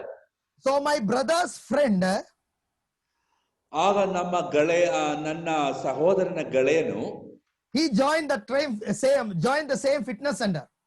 ಅದೇ ಫಿಟ್ನೆಸ್ ಸೆಂಟರ್ ನಲ್ಲಿ ಸೇರಿದರು. So I introduced him to my sir. I introduced him to my sir. ನಾನು ಅವರನ್ನ ನನ್ನ ಸಾರಿಗೆ ಪರಿಚಯ ಮಾಡಿಸಿಕೊಟ್ಟರು. And the sir gave him small exercise. ನನ್ನ ಸಾರು ಅವರಿಗೆ ಒಂದು ಸಣ್ಣ ಎಕ್ಸರ್ಸೈಸ್ ಕೊಟ್ಟಿದೆ. So he was telling me, Shari, Anna, why he is giving only 1 kilo? I want big weight. I want muscle. ಅವರು ನನಗೆ ಹೇಳಿದ್ರು, ಯಾಕೆ ಸಾರು ನನಗೆ 1 ಕೆಜಿ ಕೊಡ್ತಾ ಇದೆ, ನನಗೆ ಇನ್ನೂ ದೊಡ್ಡದು ಬೇಕು, ನನಗೆ ಬೇಗ ಮಸಲು ಬರಬೇಕು ಎಂಬುದಾಗಿ ಹೇಳಿದ್ರು. I told you, see, you start with the small kilo, then only go with the higher kilo. ನಾನು ಹೇಳಿದೆ, ನೀವು ಫಸ್ಟ್ ಸಣ್ಣದರಲ್ಲಿಯೇ ಶುರು ಮಾಡಿ ಹಾಗೆ ನೀವು ನಿಧಾನ ಹೋಗಬೇಕು. But he was not convinced. ಆದರೆ ಅವರಿಗೆ ಅದು ಮನಸ್ಸಿರಲಿಲ್ಲ. When the sir left the room, ಆ ಸಾರು ಆ ರೂಮಿಂದ ಹೋದಾಗ he went and took one big 20 kilo, what he call that, dumbbells in his hand, that weight, and he began to do squatting, sitting and standing up, squatting. He started doing that. ಆ ಸಾರು ಅಲ್ಲಿ ಇಲ್ಲದೆ ಇರುವಂತ ಸಮಯದಲ್ಲಿ ಅವರು 20 kg ಇರುವಂತ ಆ ಭಾರವಾದ ವಸ್ತುವನ್ನ ತೆಗೆದುಕೊಂಡು ಸ್ಕರ್ಟಿಂಗ್ ಮಾಡಕ್ಕೆ ಶುರು ಆಯ್ತು. He was doing 10 repetition, 10 times. ಅವರು 10 ಸಲ ಹಂಗೆ ಮಾಡಿದರು. After keeping it on the stand, ನಂತರ ಅದು ಕೆಳಗಡೆ ಇಟ್ಟಿದ್ದ ಮೇಲೆ he suddenly fell down unconscious. ಅವರು ಪ್ರಜ್ಞೆ ತಪ್ಪಿ ಕೆಳಗೆ ಬಿದ್ದರು. He hit his head on the dumbbells there on the floor. ಆ ಕಬ್ಬಿಣದ ವಸ್ತುವಲ್ಲಿಯೇ ತನ್ನ ತಲೆಯನ್ನ ಒಡೆದಿದೆ. My pastor, my sir came running. ನನ್ನ ಸಾರು ಓಡಿ ಬಂದರು. He told, what happened? What did you do? ಅವ್ರು ಕೇಳಿದ್ರು, ಏನಾಯ್ತು, ನೀನು ಏನ್ ಮಾಡಿದಿ ಎಂಬುದಾಗಿ. I told him, sorry, I told him don't take it, but he took this repetition. That is why he fell down. ನಾನು ಹೇಳಿದೆ, ಅವನು ಅದನ್ನ ಎತ್ತಬಾರದು ಎಂಬುದಾಗಿ ನಾನು ಅವನಿಗೆ ಹೇಳಿದೆ, ಆದರೆ ಅವನ ಅದು ಎತ್ಬಿಟ್ಟ ಎಂಬುದಾಗಿ. Suddenly they put water, the boy became conscious. ಅವರು ನೀರೆಲ್ಲ ಹಾಕಿ ಅವರು ಆ ಪ್ರಜ್ಞೆಯನ್ನು ಅವನಿಗೆ ಸಿಕ್ಕಿದೆ. Sir told us, you might have strength, but your heart is not ready to pump this much blood. The body is not ready to take this much pressure. You need to gradually build it up. ಆ sir ಅವನಿಗೆ ಹೇಳಿದೆ, ಒಂದು ವೇಳೆ ಇದು ಎತ್ತುವಂತ ಶಕ್ತಿ ನಿನಗೆ ಇರಬಹುದು, ಆದರೆ ನಿನ್ನ ಹೃದಯದಲ್ಲಿ ಆ ರಕ್ತವನ್ನ ಪಂಪ್ ಮಾಡುವಂತ ಶಕ್ತಿ ನಿನಗಿಲ್ಲ, ಅದು ನಿನಗೆ ಸಿಕ್ಕುವುದು ನಿಧಾನವಾಗಿ ಎಂಬುದಾಗಿ ಹೇಳಿದೆ. Some people are like this. ಕೆಲವು ಜನರು ಹೀಗಿರುತ್ತದೆ. Suddenly they want to become Moses. ಬಹಳ ಒಂದು ದಿನ ಅವರಿಗೆ ಮೋಶೆ ತರ ಆಗಬೇಕು. Big spiritual muscles. ಅವರಿಗೆ ದೊಡ್ಡ ಆತ್ಮೀಯ ಮಸಲು ಬೇಕು. But their heart, the spirit heart is too small. ಆದರೆ ಅವರ ಆತ್ಮೀಯ ಹೃದಯ ತುಂಬಾ ಚಿಕ್ಕದಾಗಿರುತ್ತದೆ. But they want to take big ministry. Oh, when they say touch, people must fall like Benny Hinn. People when like Benny Hinn, like TB Joshua, oh, big ministry. ಅವರಿಗೆ ದೊಡ್ಡ ಸೇವೆ ಆಗಬೇಕು. ಬೆನ್ನಿ ಹಿನ್ ಹಾಗೆ, ಟಿಬಿ ಜೋಶು ಹಾಗೆ ಜನಗಳನ್ನು ಮುಟ್ಟುವಾಗ ಅವ್ರ ಕೆಳಗಡೆ ಬೀಳಬೇಕು, ದೊಡ್ಡ ಮಿನಿಸ್ಟ್ರಿ ಆಗಬೇಕು ಅವರಿಗೆ. One brother I still know, he got admission to Jesus Calls Institute of Power Evangelism. ಒಬ್ಬ ಸಹೋದರನ ಬಗ್ಗೆ ನನಗೆ ಗೊತ್ತಿದೆ, ಅವರಿಗೆ ಜೀಸಸ್ ಕಾಲ್ಸ್ ಮಿನಿಸ್ಟ್ರಿಯ ಪವರ್ ಇವಾಂಜಲಿಸಂ ಎಲ್ಲಿ ಅವರಿಗೆ ಅಡ್ಮಿಷನ್ ಸಿಕ್ತು. He told, Shari brother, when I come back, I will be a new man. ಅವ್ರು ಹೇಳಿದ್ರೆ, ಶರೀಫ್ ಬ್ರದರೇ, ನಾನು ತಿರುಗಿ ಬರುವಾಗ ನಾನೊಬ್ಬ ಹೊಸ ಮನುಷ್ಯನಾಗಿರುತ್ತೆ ಎಂಬುದಾಗಿ. Yeah, 100%. He came back a new man. He left the ministry and he went back to the world. ಅವರು 100% ತಿರುಗಿ ಬಂದು ಹೊಸ ಮನುಷ್ಯನಾಗಿಬಿಟ್ಟು ಅವನ ಸೇವೆನೇ ಬಿಟ್ಟು ಲೋಕದ ಕಡೆಗೆ ಹೋಗಿಬಿಟ್ಟಿದ್ದಾನೆ. Why? ಯಾಕೆ?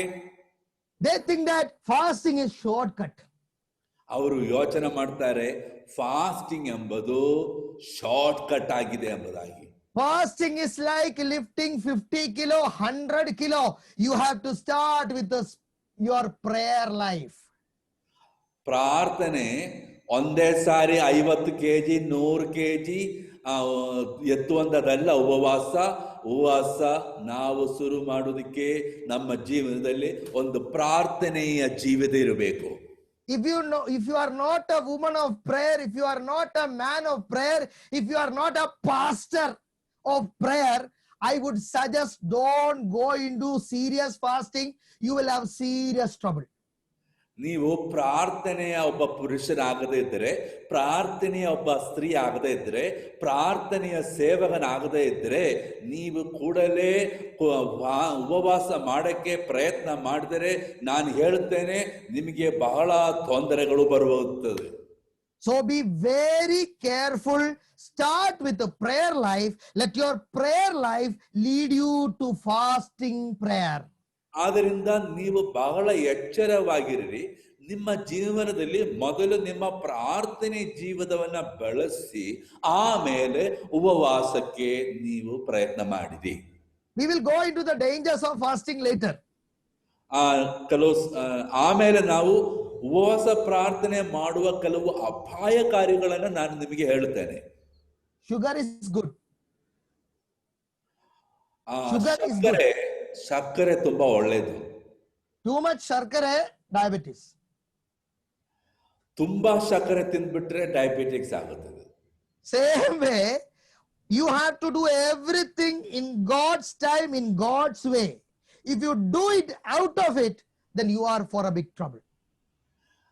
ಅದೇ ರೀತಿಯಾಗಿ ಈ ಕಾರ್ಯಗಳನ್ನು ಕೂಡ ದೇವರ ಸಮಯದಲ್ಲಿ ಕ್ರಮವಾಗಿ ನಾವು ಮಾಡಬೇಕಾಗಿರುತ್ತದೆ. ಹೆಚ್ಚಾಗಿ ಮಾಡಕ್ಕೋದ್ರೆ ಹೆಚ್ಚಾದ ತೊಂದರೆಗೆ ಒಳಗಾಗುತ್ತದೆ. Now, what is the third thing about fasting? ಉಪವಾಸದ ಬಗ್ಗೆ ಮೂರನೆಯ ಕಾರ್ಯ ಏನಾಗಿದೆ? Some people think fasting is a show off. ಕೆಲವರು ಯೋಚನೆ ಮಾಡ್ತಾರೆ ಉಪವಾಸ ಅಂದ್ರೆ ಹೊರಗೆ ತೋರಿಸುವಂತದ್ದಾಗಿರುತ್ತದೆ ಎಂಬುದಾಗಿ. Some people want to show that they're so spiritual. That is why they take too much fasting. ಕೆಲವರು ತುಂಬಾ ಶೋ ಆಫ್ ಮಾಡ್ತಾರೆ, ಹೊರಗೆ ತೋರಿಸ್ಕೊಳ್ತಾರೆ. ಅವರು ತುಂಬಾ ಆತ್ಮೀಯರಿಂದ ತೋರಿಸಿಕೊಳ್ಳುವುದಕ್ಕೆ ಯಾವಾಗಲೂ ಉಪವಾಸ ಮಾಡ್ತಾರೆ ಅಂತ ಹೇಳ್ತಾರೆ ಅವರು. I have seen Pentecostal people bragging about fasting. ಅನೇಕ ಪೆಂತೆಕೋಸ್ತ್ ಜನರು ಉಪವಾಸದ ಬಗ್ಗೆ ತುಂಬಾ ಹೆಮ್ಮೆ ಪಡುವುದನ್ನು ನಾನು ನೋಡಿದ್ದೇನೆ. I was sitting for 21 days. ನಾನು 21 ದಿವಸ ಉಪವಾಸದಲ್ಲಿ ಇತ್ತು. 40 days. Now I finished, brother. 40 days. 40 ದಿವಸ ಈಗಷ್ಟೇ ನಾನು ಮುಗಿಸಿದ್ದು. They think that fasting make them more spiritual. ಅವರು ಯೋಚನೆ ಮಾಡ್ತಾರೆ ಉಪವಾಸ ಮಾಡೋದು ಅವರನ್ನ ಹೆಚ್ಚು ಆತ್ಮೀಯ ಒಳ್ಳ ಮನುಷ್ಯನಾಗಿ ಮಾಡ್ತಾನೆಂಬುದಾಗಿ. I want to tell you, how much you fast, if you are not connected with God, nothing is going to change. ನಾನು ನಿಮಗೆ ಹೇಳುತ್ತೇನೆ, ನೀವು ಎಷ್ಟು ಉಪವಾಸ ಪ್ರಾರ್ಥನೆ ಮಾಡಿದ್ರೇನು ದೇವರೊಡನೆ ನಿಮಗೆ ಸಂಬಂಧ ಇಲ್ಲದಿದ್ದರೆ ಯಾವ ಬದಲಾವಣೆಯೂ ಬರುವುದಿಲ್ಲ. God is not impressed in your starvation. God is impressed in your relationship. ನೀವು ಹಸಿವೆ ಉಳ್ಳವರಾಗಿರುವಂತ ನಿಮ್ಮ ತ್ಯಾಗದಲ್ಲಿ ಎಲ್ಲ ದೇವರಿಗೆ ಮೆಚ್ಚುಗೆಯಾಗುವುದು ನಿಮಗೆ ಮತ್ತು ದೇವರಿಗಿರುವಂತ ಸಂಬಂಧದಲ್ಲಿ ದೇವರು ಮೆಚ್ಚುಗೆಯುಳ್ಳವನಾಗಿರುತ್ತಾನೆ. I told you before, I was in Bahrain. ನಾನು ಹೇಳಿದಂತೆ ನಾನು ಬೆಹರನಲ್ಲಿ ಇದ್ದು. So I have seen lot of Gulf kind of fasting. Gulf fasting. Gulf ದೇಶಗಳಲ್ಲಿರುವಂತ ಉಪವಾಸವನ್ನ ನಾನು ನೋಡಿದ್ದೇನೆ. Oh my God, I used to cry and laugh at the same time. ಅದನ್ನ ನೋಡಿ ನಾನು ತುಂಬಾ ನಗಾಡ್ತಾ ಅಳ್ತಾ ಇದ್ದೆನು. The spirituality of what you call the Gulf people. ಆ ಗಲ್ಫ್ ಜನರ ಆತ್ಮೀಯತೆ. Some visiting pastors will come. ಕೆಲವು ಸಂದರ್ಶನೆ ಮಾಡುವಂತ ಪಾಸ್ಗಳು ಬರ್ತಾರೆ. You will never see such a Holy Spirit fire in the church. ಅದೇ ರೀತಿಯಾಗಿರುವಂತ ಒಂದು ಪವಿತ್ರಾತ್ಮನ ಬೆಂಕಿ ನೀವು ನೋಡುವುದೇ ಇಲ್ಲ. I was looking at, my God, what happened? This same church I am coming. Suddenly what happened? They say, one visiting pastor is coming. He is with fire. ನಾನು ನೋಡ್ತೇನೆ, ಯಾಕಂದ್ರೆ ಬಹಳ ಬೇಗನೆ ಸಭೆಯಲ್ಲಿ ಬಹಳ ಒಂದು ಚೇಂಜಸ್ ಬದಲಾವಣೆ ಆಗ್ತಾ ಇದೆ. ಅವರು ಹೇಳ್ತಾರೆ ಒಬ್ಬ ಸಂದರ್ಶನೆ ಮಾಡುವಂತ ಪಾಸು ಬರ್ತಾ ಇದೆ ಎಂಬುದಾಗಿ. So I was going to this church. ಆಗ ನಾನು ಈ ಸಭೆಗೆ ಹೋಗ್ತಾ ಇತ್ತು. So they told me, Brother Shari, there is a fasting meeting coming. ಅವರು ಹೇಳಿದ್ರು, ಬ್ರದರ್ ಶರಿ, ಒಂದು ಉಪವಾಸ ಪ್ರಾರ್ಥನೆ ಇದೆ ಮುಂದೆ. So you have to come. ನೀವು ಕೂಡ ಬರಬೇಕು. I told, yeah, pastor, I will come. ನಾನು ಹೇಳಿದೆ, ಹೌದು, ನಾನು ಬರ್ತೇನೆ. So then my cousin brother told me, Shari, I have given money for you. ನನ್ನ ಕಸಿನ್ ಬ್ರದರ್ ಹೇಳಿದ್ರು, ಶರಿ, ನಾನು ನಿಮಗೆ ಹಣ ಕೊಟ್ಟಿದ್ದೇನೆ ಎಂಬುದಾಗಿ. I told, money for what? He told, yeah, fasting brother, you go. ಯಾಕೆ ಹಣ? ನೀವು ಉಪವಾಸ ಮಾಡ್ತಾ ಇದೆಯಾ ಅಲ್ವಾ ಎಂಬುದಾಗಿ. I came to the church and the church is in the festival mood. ನಾನು ಚರ್ಚಿಗೆ ಬಂದಾಗ ಸಭೆ ಒಳಗಡೆ ಜಾತ್ರೆ ನಡೆಯೋ ತರ ಇದೆ. Many people, new faces, those who did not come to the church, they are there. ಅನೇಕ ಹೊಸ ಮುಖಗಳು, ಇದುವರೆಗೂ ಸಭೆಗೆ ಬರದಂತ ಅನೇಕ ಹೊಸ ಮುಖಗಳು ನಾನು ನೋಡ್ತಾ ಇದ್ದೆ. Kids are running here and there. ಮಕ್ಕಳು ಈ ಕಡೆ ಆ ಕಡೆ ಓಡಾಡ್ತಾ ಇದೆ. So much excited. Everybody is telling fasting. ಎಲ್ಲರೂ ತುಂಬಾ ಆಶ್ಚರ್ಯವುಳ್ಳವರಾಗಿ ಆನಂದಿಸ್ತಾ ಇದೆ. ಎಲ್ಲರೂ ಹೇಳ್ತಾ ಇದೆ ಫಾಸ್ಟಿಂಗ್, ಉಪವಾಸ ಎಂಬುದಾಗಿ. I have not seen such what you call fasting filled with joy and laughter, and people were so energetic.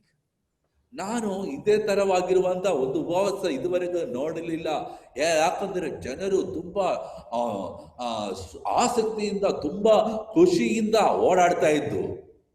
All other fasting, when I've seen in Kerala, everybody will be very serious face, coming and crying, but here full joy.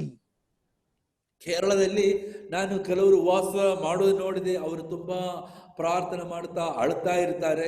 ಇಲ್ಲಿ ನೋಡಿದ್ರೆ ಎಲ್ಲಾ ಜನರು ತುಂಬಾ ಖುಷಿಯಲ್ಲಿ ಇರ್ತಾರೆ. So I saw some VIP believers also who just show their head in the church. They are there in the fasting prayer.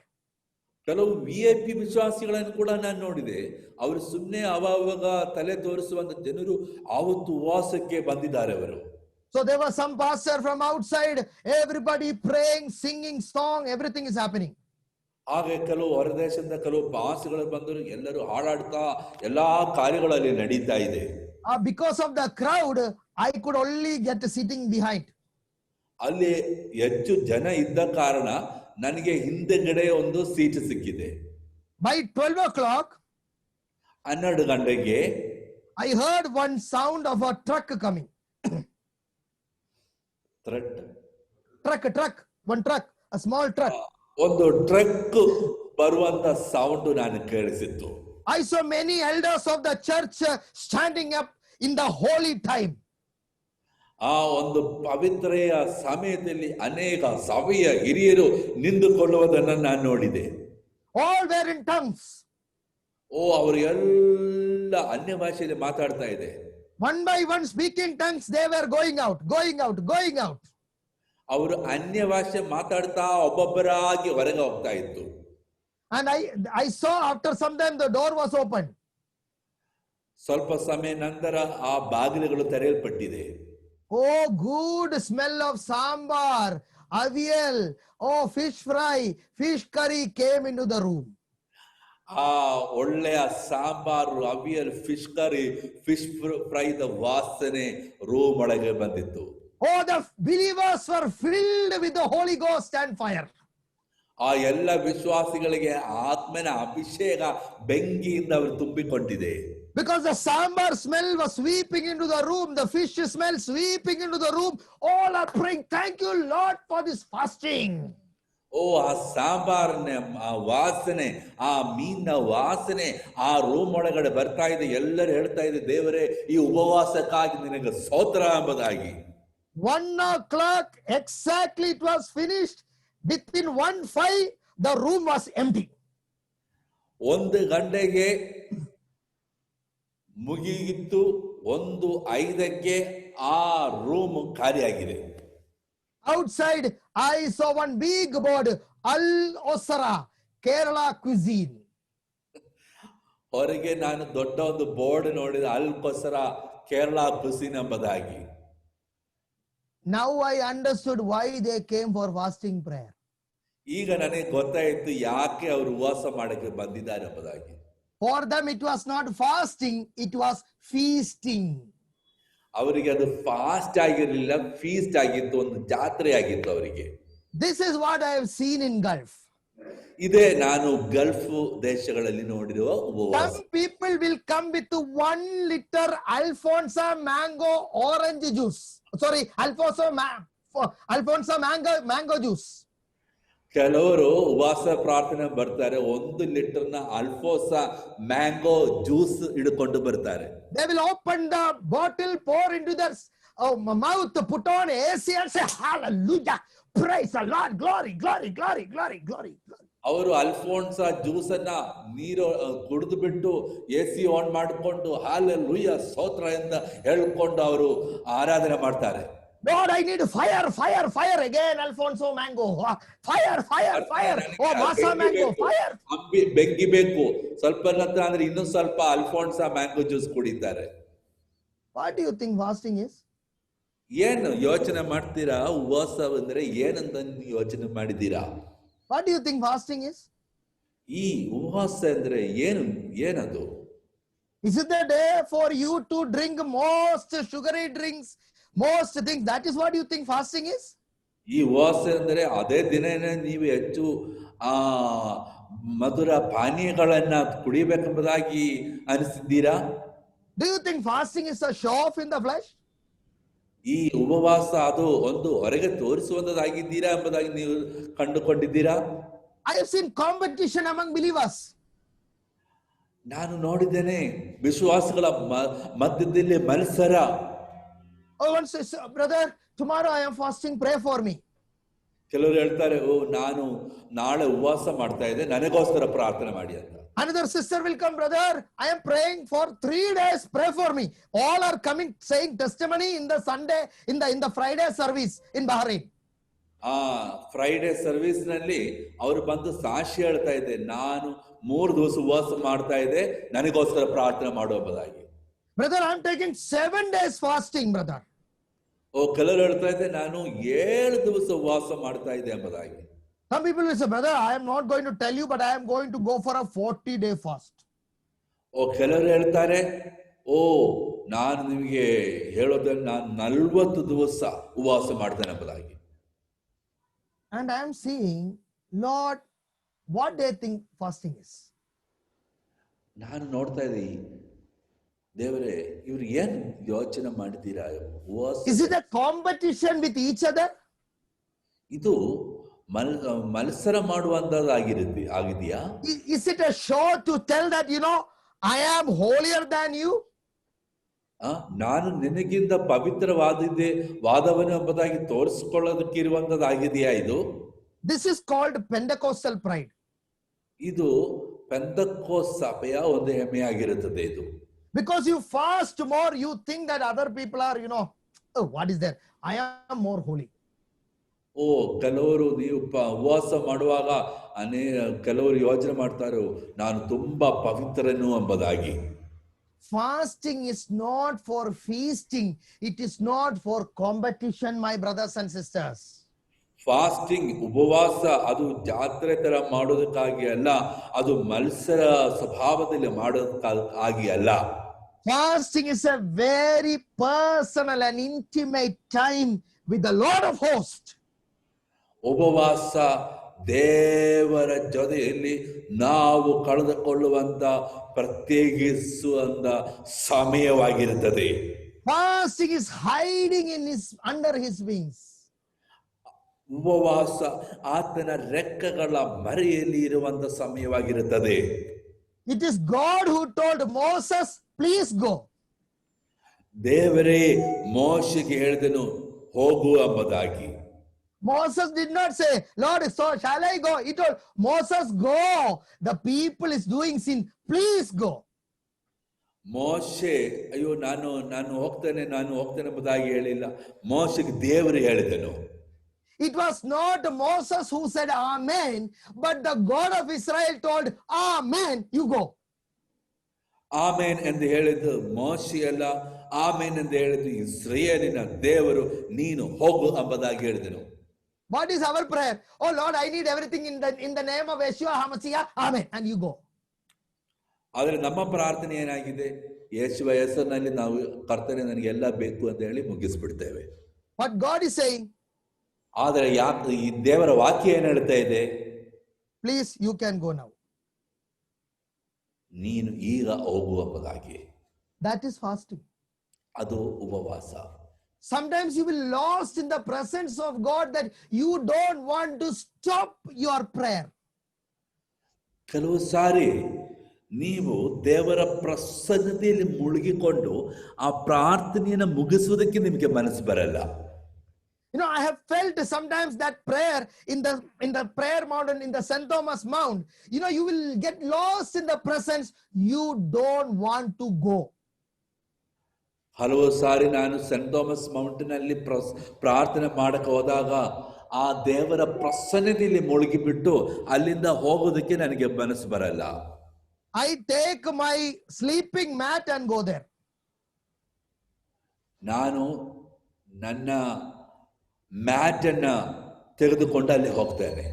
Standing too much time, my leg will ache. So I will lie down. I will read. I want to pray, pray, pray. ಹೆಚ್ಚು ಸಮಯ ನಿಂದು ನನ್ನ ಕಾಲುಗಳಿಗೆ ನೋವು ಬಂದರೆ ನಾನು ಅಲ್ಲಿ ವಿಶ್ರಮವನ್ನು ತಗೊಂಡು ನಾನು ದೇವರ ವಾಕ್ಯವನ್ನು ಓದುತ್ತಾ ಪ್ರಾರ್ಥನೆ ಮಾಡ್ತೇನೆ. The security guy will say, now it is a time to close. Please go. Security ಬಂದು ಹೇಳ್ತೇವೆ, ಇವಾಗ ನಾವು ಕ್ಲೋಸ್ ಮಾಡುವಂತ ಸಮಯ, ಹೋಗ್ರಿ ಎಂಬುದಾಗಿ. You see, when you are in the presence of God, you won't feel like going. You want to stay there. ನೀವು ದೇವರ ಪ್ರಸನ್ನತೆಯಲ್ಲಿ ಇದ್ದಾಗ ನಿಮಗೆ ಅದನ್ನು ಮುಗಿಸುವುದಕ್ಕೆ ನಿಮಗೆ ಮನಸ್ಸು ಬರಲ್ಲ, ಅದನ್ನ ಸತತವಾಗಿ ಮಾಡುವುದಕ್ಕೆ ನಿಮಗೆ ಮನಸ್ಸು ಬರುತ್ತದೆ. How can you reach that level? ಆ ಒಂದು ಮಟ್ಟಿಗೆ ನಿಮಗೆ ಹೇಗೆ ಸೇರಬಹುದು? Start having a steady prayer life. ಸತತವಾಗಿ ಮಾಡುವಂತ ಒಂದು ಪ್ರಾರ್ಥನೆ ಜೀವಿತವನ್ನ ಬೆಳೆಸು. Gradually your prayer life will increase, and one day you will see that God will lead into divine fasting. ನಿಧಾನ ನಿಮ್ಮ ಪ್ರಾರ್ಥನೆ ಜೀವಿತವನ್ನ ಬೆಳೆಯುತ್ತಾ ಒಂದು ದಿವಸ ಆ ಒಂದು ದಿವ್ಯ ಉಪವಾಸದ ಕಡೆಗೆ ದೇವರು ನಿಮ್ಮನ್ನು ಸೇರಿಸುತ್ತಾನೆ. Next thing about fasting. ಮುಂದಿನ ಕಾರ್ಯ, ಉಪವಾಸದ ಬಗ್ಗೆ ಇರುವಂತ ಮುಂದಿನ ಕಾರ್ಯ. Fasting is not a holy program, holy exercise, holy routine. ಉಪವಾಸ ಎಂದು ಹೇಳುವುದು ಅದು ಒಂದು ಪವಿತ್ರವಾದಂತ ಆ ಒಂದು ಪರಿಶೀಲನೆ ಅಲ್ಲ, ಅದು ಒಂದು ಪವಿತ್ರವಾದಂತ ಕ್ರಮ ಎಂದ ನೀವು ತಿಳ್ಕೊಳ್ಳಬೇಡಿರಿ. Today, many Pentecostal church come with the calendar and they write a fasting prayer time. ಅನೇಕ ಪೆಂತೆಕೋಸ್ತ ವಿಶ್ವಾಸಿಗಳು ಕ್ಯಾಲೆಂಡರ್ ಹಿಡ್ಕೊಂಡು ಬಂದು ಅವರು ಬರೀತಾರೆ ಫಾಸ್ಟಿಂಗ್ ಉಪವಾಸ ಸಮಯ ಎಂಬುದಾಗಿ. They will say that, because the children, the vacation is going to come and the office is going to summer vacation, we have 10 days, or we will declare the 10-day fasting and they will put it in the calendar. ಕೆಲವರು ಅವರ ಮಕ್ಕಳಿಗೆ ರಜೆ ಇದ್ದಾಗ, ಆ holidays ಬಂದಾಗ ಅವರು ಆ calendar ಅಲ್ಲಿ ನೋಡಿ 10 ದಿವಸ ರಜೆ ಇದ್ರೆ 10 ದಿವಸ ನಾವು ಉಪವಾಸ ಪ್ರಾರ್ಥನೆ ಎಂಬುದಾಗಿ ಪ್ರಕಟಣೆ ಮಾಡಿ ಅದನ್ನ ಬರೀತಾರೆ. That is the church program, not God's program. ಅದು ಸಭೆಯ ಕಾರ್ಯಕ್ರಮ, ದೇವರ ಕಾರ್ಯಕ್ರಮವಲ್ಲ. Many people have every year calendar. They will say we are going to do a 40 days fasting program. ಅನೇಕ ಜನರಿಗೆ ಪ್ರತಿ ವರ್ಷ ಅವರು ಹೇಳ್ತಾರೆ ನಾವು 40 ದಿವಸ ಉಪವಾಸ ಮಾಡ್ತೇವೆ ಎಂಬುದಾಗಿ. Little pastor, please pause it. I have a bell. I have to just check it. I'm coming. All right. Go ahead, pastor. Yeah. Just pause it. Yeah, okay. Yeah, go ahead, pastor. Now my sound is clear, right? Yes. Okay, fine. So what I am telling you, ನಾನು ನಿಮಗೆ ಹೇಳೋದೇನೆಂದ್ರೆ, it is not a church program. ಇದೊಂದು ಸಭೆಯ ಕಾರ್ಯಕ್ರಮವಲ್ಲ. It is a program guided by the Holy Spirit. ಅದು ಪವಿತ್ರ ಆತ್ಮನ ಪ್ರೇರಣೆಯಿಂದ ಮಾಡುವಂತ ಒಂದು ಕಾರ್ಯಕ್ರಮವಾಗಿರಬೇಕು. Don't put in the calendar. Don't say if God is telling January and your program is April. ದೇವರು ಒಂದು ವೇಳೆ ಜಾನ್ವರಿಯಲ್ಲಿ ಮಾಡ್ಬೇಕಂತ ಹೇಳಿ ಆದ್ರೆ ನಿಮ್ಮ ಪ್ರೋಗ್ರಾಮ್ ಏಪ್ರಿಲ್ ಅಲ್ಲಿ ಇರಬಹುದು. No. God, I cannot come in your time. Please visit our church in the month of April. ನೀವು ಹೇಳ್ಬೋದು, ಅಯ್ಯೋ ದೇವರೇ ನಿನ್ನ ಸಮಯದಲ್ಲಿ ನನಗೆ ಮಾಡಕ್ಕಾಗಲ್ಲ, ಏಪ್ರಿಲ್ ನಲ್ಲಿ ನಮ್ಮ ಸಭೆ ನಿನ್ನ ಸಂದರ್ಶನ ಮಾಡು ಅಂತ ಹೇಳುವುದು. Never make a program of fasting. Fasting is a program from heaven. ಯಾವತ್ತು ಉಪವಾಸ ಎಂಬುದು ಒಂದು ಕಾರ್ಯಕ್ರಮವಾಗಿ ನೀವು ಮಾಡಬೇಡ್ರಿ, ಅದು ಪರಲೋಕದಿಂದ ಬರುವಂತ ಒಂದು ಕಾರ್ಯಕ್ರಮವಾಗಿರುತ್ತದೆ. For some church it is like a yearly festival. ಕೆಲವು ಸಭೆಗೆ ಇದು ಒಂದು ವಾರ್ಷಿಕ ಒಂದು ಜಾತ್ರೆಯಾಗಿರುತ್ತದೆ. If you want to see fasting festival, come to Trivandrum, Kerala. ನಿಮಗೆ ಫಾಸ್ಟಿಂಗ್ ಉಪವಾಸ ಜಾತ್ರೆ ನೋಡ್ಬೇಕಾದ್ರೆ ಕೇರಳದ ತ್ರಿವಾಂಡ್ರದಲ್ಲಿ ಬರಬೇಕು. Competition. One church 40-day fasting, another church 21-day fasting, another church another 10-day fasting. Competition. ಅಲ್ಲಿ ಸಭೆಗಳ ಮಧ್ಯೆ ಮತ್ಸರ ನೋಡ್ತಾರೆ. ಒಂದು ಸಭೆ 40 ದಿವಸ ಮಾಡಿದರೆ, ಇನ್ನೊಂದು ಸಭೆ 21 ದಿವಸ, ಇನ್ನೊಂದು ಸಭೆ 10 ದಿವಸ. ಹಾಗೆ ಸಭೆಗಳ ಮಧ್ಯದಲ್ಲಿ ಮತ್ಸರ ನೋಡ್ತೇವೆ ನಾವು. You know what is the most interesting thing about fasting competition? ಈ ಉಪವಾಸ ಮತ್ಸರದ ಒಂದು ಆಶ್ಚರ್ಯಕರವಾದಂತ ವಿಷಯ ಏನಾಗಿದೆ ಎಂಬುದಾಗಿ ಗೊತ್ತಿದೆಯಾ? They will declare 40 days fasting. 40 servants of God from 40 parts of India, they will come, they will pray, they will go. ಅವರು 40 ದಿವಸ ಉಪವಾಸ ಪ್ರಕಟಣೆ ಮಾಡ್ತಾರೆ. 40 ವ್ಯತ್ಯಸ್ತವಾದ ಸೇವಕರು ವಿವಿಧ ಭಾಗದಿಂದ ಬರ್ತಾರೆ. ಅವರು ಪ್ರಸಂಗ ಮಾಡಿ ಅವರು ಹೋಗ್ತಾರೆ. For 40 days, how much money believers have to spend? ಈ 40 ದಿವಸ ಎಷ್ಟು ಹಣ ವಿಶ್ವಾಸಿಗಳು ಇದಕ್ಕೋಸ್ಕರ ಖರ್ಚು ಮಾಡಬೇಕಾಗಿರುತ್ತದೆ. Believers are giving every year fasting program. That church is still the same. ಎಲ್ಲ ವರ್ಷ ವಿಶ್ವಾಸಿಗಳು ಉಪವಾಸ ಪ್ರಾರ್ಥನೆಗೋಸ್ಕರ ಹಣ ಕೊಡ್ತಾ ಇದೆ. ಇವತ್ತು ಆ ಸಭೆ ಹಂಗೆ ಇದೆ. The same condition which I saw 20 years ago, that is the same condition that churches. 20 ವರ್ಷ ಹಿಂದೆ ನಾನು ಹೇಗೆ ನೋಡಿದೀಯ ಅದೇ ರೀತಿಯಾಗಿ ಈಗಲೂ ಇದೆ. See, that is what. Don't make fasting a church program. Fasting, it's God's program. ಆದ್ದರಿಂದ ನಾನು ನಿಮಗೆ ಹೇಳ್ತೇನೆ, ಉಪವಾಸ ಯಾವತ್ತೂ ಒಂದು ಸಭೆಯ ಕಾರ್ಯಕ್ರಮವಾಗಿ ಮಾಡಬಾರದು. ಉಪವಾಸ ಅದು ದೇವರ ಕಾರ್ಯಕ್ರಮವಾಗಿದೆ. Just because I fasted this year, that doesn't mean that next year we must have the same time, same fasting program. ಈ ವರ್ಷ ಇದೇ ಸಮಯದಲ್ಲಿ ಉಪವಾಸ ಮಾಡಿದೆ ಅಂತ ಹೇಳಿ ಮುಂದಿನ ವರ್ಷ ಅದೇ ಸಮಯದಲ್ಲಿ ಉಪವಾಸ ಮಾಡಲೇಬೇಕು ಎಂಬ ಒಂದು ಕಾರ್ಯಕ್ರಮ ನೀವು ಮಾಡಬಾರದು. All the leaders of the church, all the pastors of the church, listen to the voice of God, listen to the sound of God, then only declare or make a fasting, what you call a commitment in the church. ಎಲ್ಲ ಸಭೆಯ ಸೇವಕರೇ, ಎಲ್ಲ ಸಭೆಯ ನಾಯಕರೇ, ನೀವು ಮೊದಲು ದೇವರ ಧ್ವನಿ ಕೇಳಿರಿ. ದೇವರ ಚಿತ್ತಕ್ಕೆ ಅನುಸಾರವಾಗಿ ಮಾತ್ರ ಉಪವಾಸ ಪ್ರಕಟಣೆ ಮಾಡುತ್ತಾ ಉಪವಾಸವನ್ನು ನೀವು ಮಾಡಬೇಕು. Otherwise it will become a church program. There it is not going to be God's program. ಆಗ ಇಲ್ಲದಿದ್ದರೆ ಅದು ಸಾಧಾರಣ ಒಂದು ಸಭೆಯ ಕಾರ್ಯಕ್ರಮವಾಗಿರುತ್ತದೆ. ಅದು ಯಾವತ್ತೂ ದೇವರ ಕಾರ್ಯಕ್ರಮವಾಗುವುದಿಲ್ಲ. When it becomes a church program, the demands also will play an active role there. After that fasting, you will start seeing problems coming. ಅದು ಸಭೆಯ ಒಂದು ಕಾರ್ಯಕ್ರಮವನ್ನಾಗಿ ನೀವು ಮಾಡಿಕೊಂಡು ಹೋಗಿದ್ದರೆ ಅಲ್ಲಿ ಸೈತಾನು ಕೆಲಸ ಮಾಡುತ್ತದೆ. ಅಂತಹ ಉಪವಾಸ ಪ್ರಾರ್ಥನೆ ನಂತರ ಹೆಚ್ಚು ತೊಂದರೆಗಳು ನೀವು ನೋಡ್ತೇವೆ. I have seen after fasting the church getting split. ನಾನು ನೋಡಿದ್ದೇನೆ, ಉಪವಾಸ ಪ್ರಾರ್ಥನೆ ನಂತರ ಚರ್ಚ್ ಸ್ಪ್ಲಿಟ್ ಆಗುವುದನ್ನು ನಾನು ನೋಡಿದ್ದೇನೆ.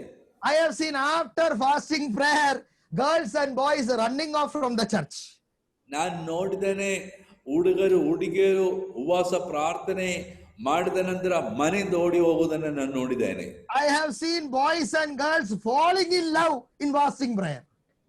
ಉಪವಾಸ ಪ್ರಾರ್ಥನೆ ಸಮಯದಲ್ಲಿಯೇ ಹುಡುಗರು ಪ್ರೀತಿಯಲ್ಲಿ ಬೀಳುವುದನ್ನು ನಾನು ನೋಡಿದ್ದೇನೆ. 40 days daily seeing, no, people will fall in love. 40 ದಿವಸ ನೋಡ್ತಾ ಇದೆಯಲ್ಲ, ಕೊನೆಗೆ ಪ್ರೀತಿಯಲ್ಲಿ ಬಿದ್ದು ಬೀಳ್ತೀರಾ. That is what I am telling you. You must be careful whom you are bringing to fasting prayer. What is their spiritual stand? What is their, what you call, their spiritual understanding about God? ಆದ್ದರಿಂದ ನಾನು ನಿಮಗೆ ಹೇಳ್ತಾ ಇದ್ದೆ, ನೀವು ಯಾರನ್ನ ಕರ್ಕೊಂಡು ಬರ್ತಾ ಇದ್ದೀರಾ ಉಪವಾಸಕ್ಕೆ, ಅವರಿಗೆ ಉಪವಾಸದ ಬಗ್ಗೆ ಇರುವಂತಹ ತಿಳುವಳಿಕೆ ಏನಾಗಿದೆ ಎಂಬುದನ್ನು ನೀವು ಗೊತ್ತಿರುವವರಾಗಿರಬೇಕು. Now let us see what is fasting. ಈಗ ನಾವು ನೋಡೋಣ ಉಪವಾಸವೆಂದರೆ ಏನು?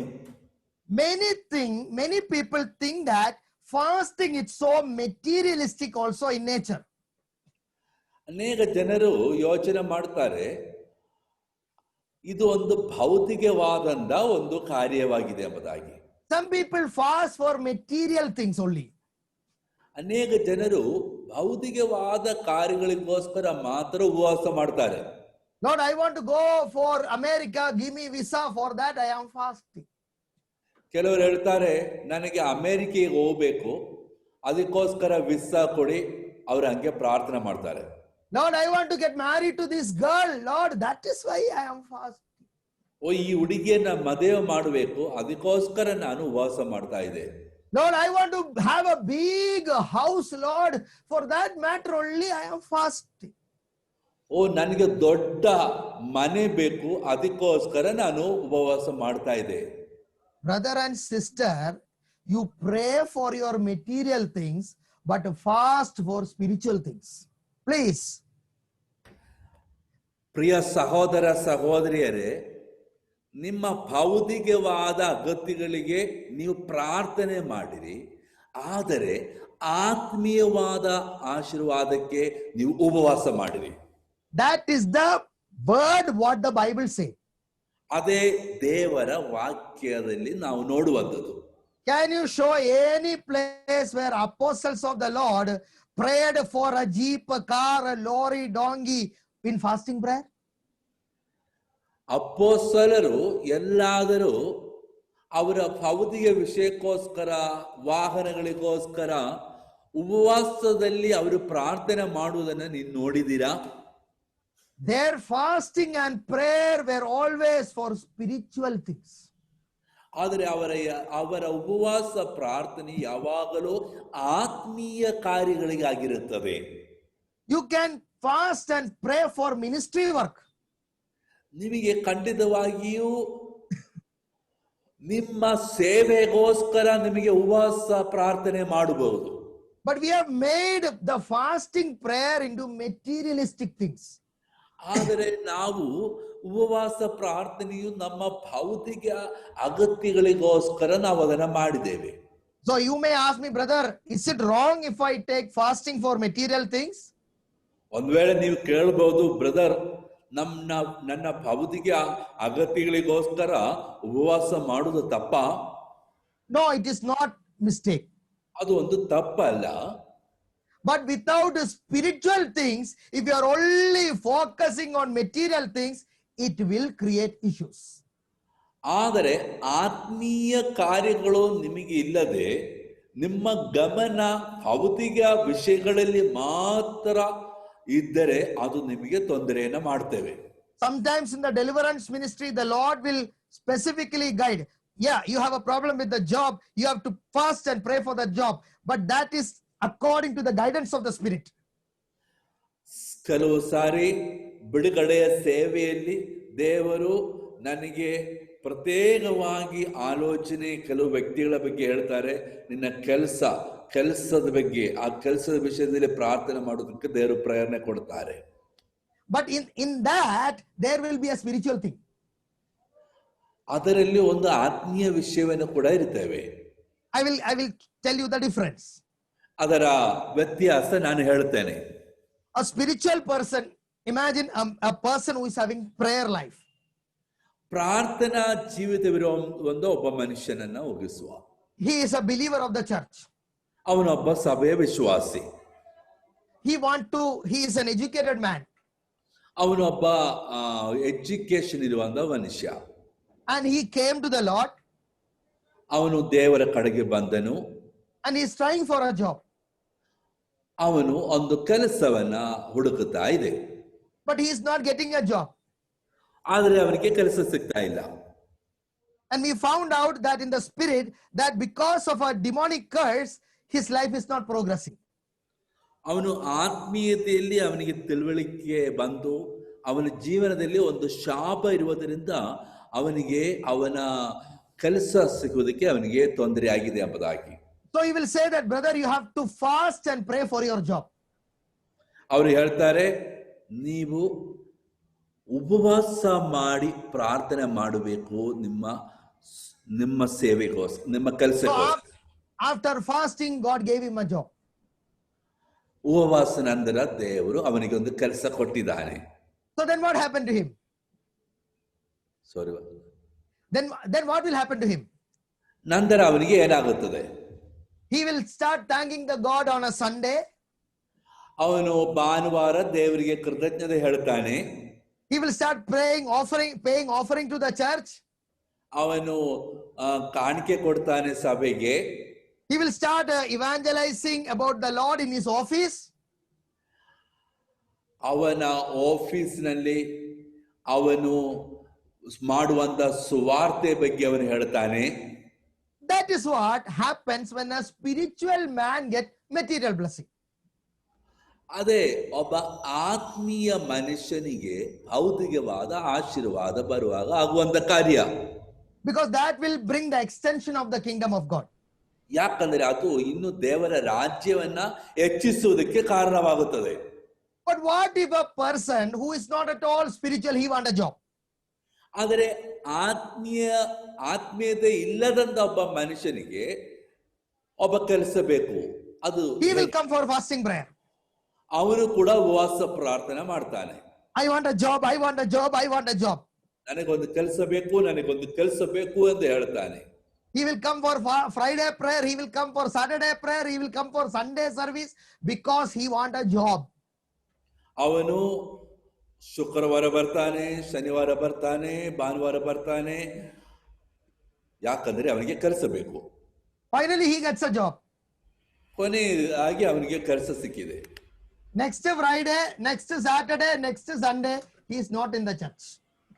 ಮುಂದಿನ ಶುಕ್ರವಾರ, ಶನಿವಾರ, ಭಾನುವಾರ ಅವನ ಸಭೆಗೇನೆ ಬರಲ್ಲ. What happened?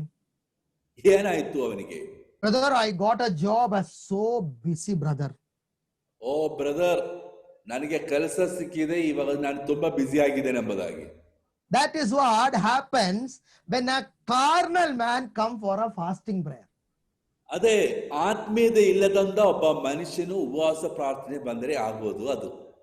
God want to bless the spiritual man with material blessing. ಆತ್ಮೀಯತೆ ಉಳ್ಳಂತ ಮನುಷ್ಯನನ್ನ ಮಾತ್ರ ದೇವರು ಭೌತಿಕವಾಗಿ ಆಶೀರ್ವಾದ ಮಾಡ್ತಾನೆ. If you are a spiritual man, the money in your hand will be useful for God's kingdom and for God's people. ನೀವು ಆತ್ಮೀಯತೆ ಉಳ್ಳಂತ ಮನುಷ್ಯನಾಗಿದ್ದರೆ ನಿಮಗೆ ಸಿಕ್ಕುವಂತ ಹಣ ದೇವರ ರಾಜ್ಯಕ್ಕಾಗಿಯೂ ದೇವರ ಮನುಷ್ಯರಿಗಾಗಿಯೂ ಉಪಯೋಗವಾಗುತ್ತದೆ. Why did God bless Abraham? ಯಾಕೆ ದೇವರು ಅಬ್ರಹಾಮನನ್ನ ಆಶೀರ್ವಾದ ಮಾಡಿದನು? He was a spiritual man. ಅವನೊಬ್ಬ ಆತ್ಮೀಯ ಮನುಷ್ಯನಾಗಿದ್ದನು. Why did God bless Isaac and Jacob? ಯಾಕೆ ಇಸ್ರಾಕ್ ಮತ್ತೆ ಯಾಕೋಬನನ್ನ ದೇವರು ಆಶೀರ್ವಾದ ಮಾಡಿದಾನೆ? A spiritual man. ಅವರು ಆತ್ಮೀಯ ಮನುಷ್ಯರಾಗಿದ್ದರು. Why did God bless Joseph? ಯಾಕೆ ದೇವರು ಯೋಸೆಫನ ಆಶೀರ್ವಾದ ಮಾಡಿದನು? He was a spiritual man. ಅವನೊಬ್ಬ ಆತ್ಮೀಯ ಮನುಷ್ಯನಾಗಿದ್ದನು. Why did God bless Job?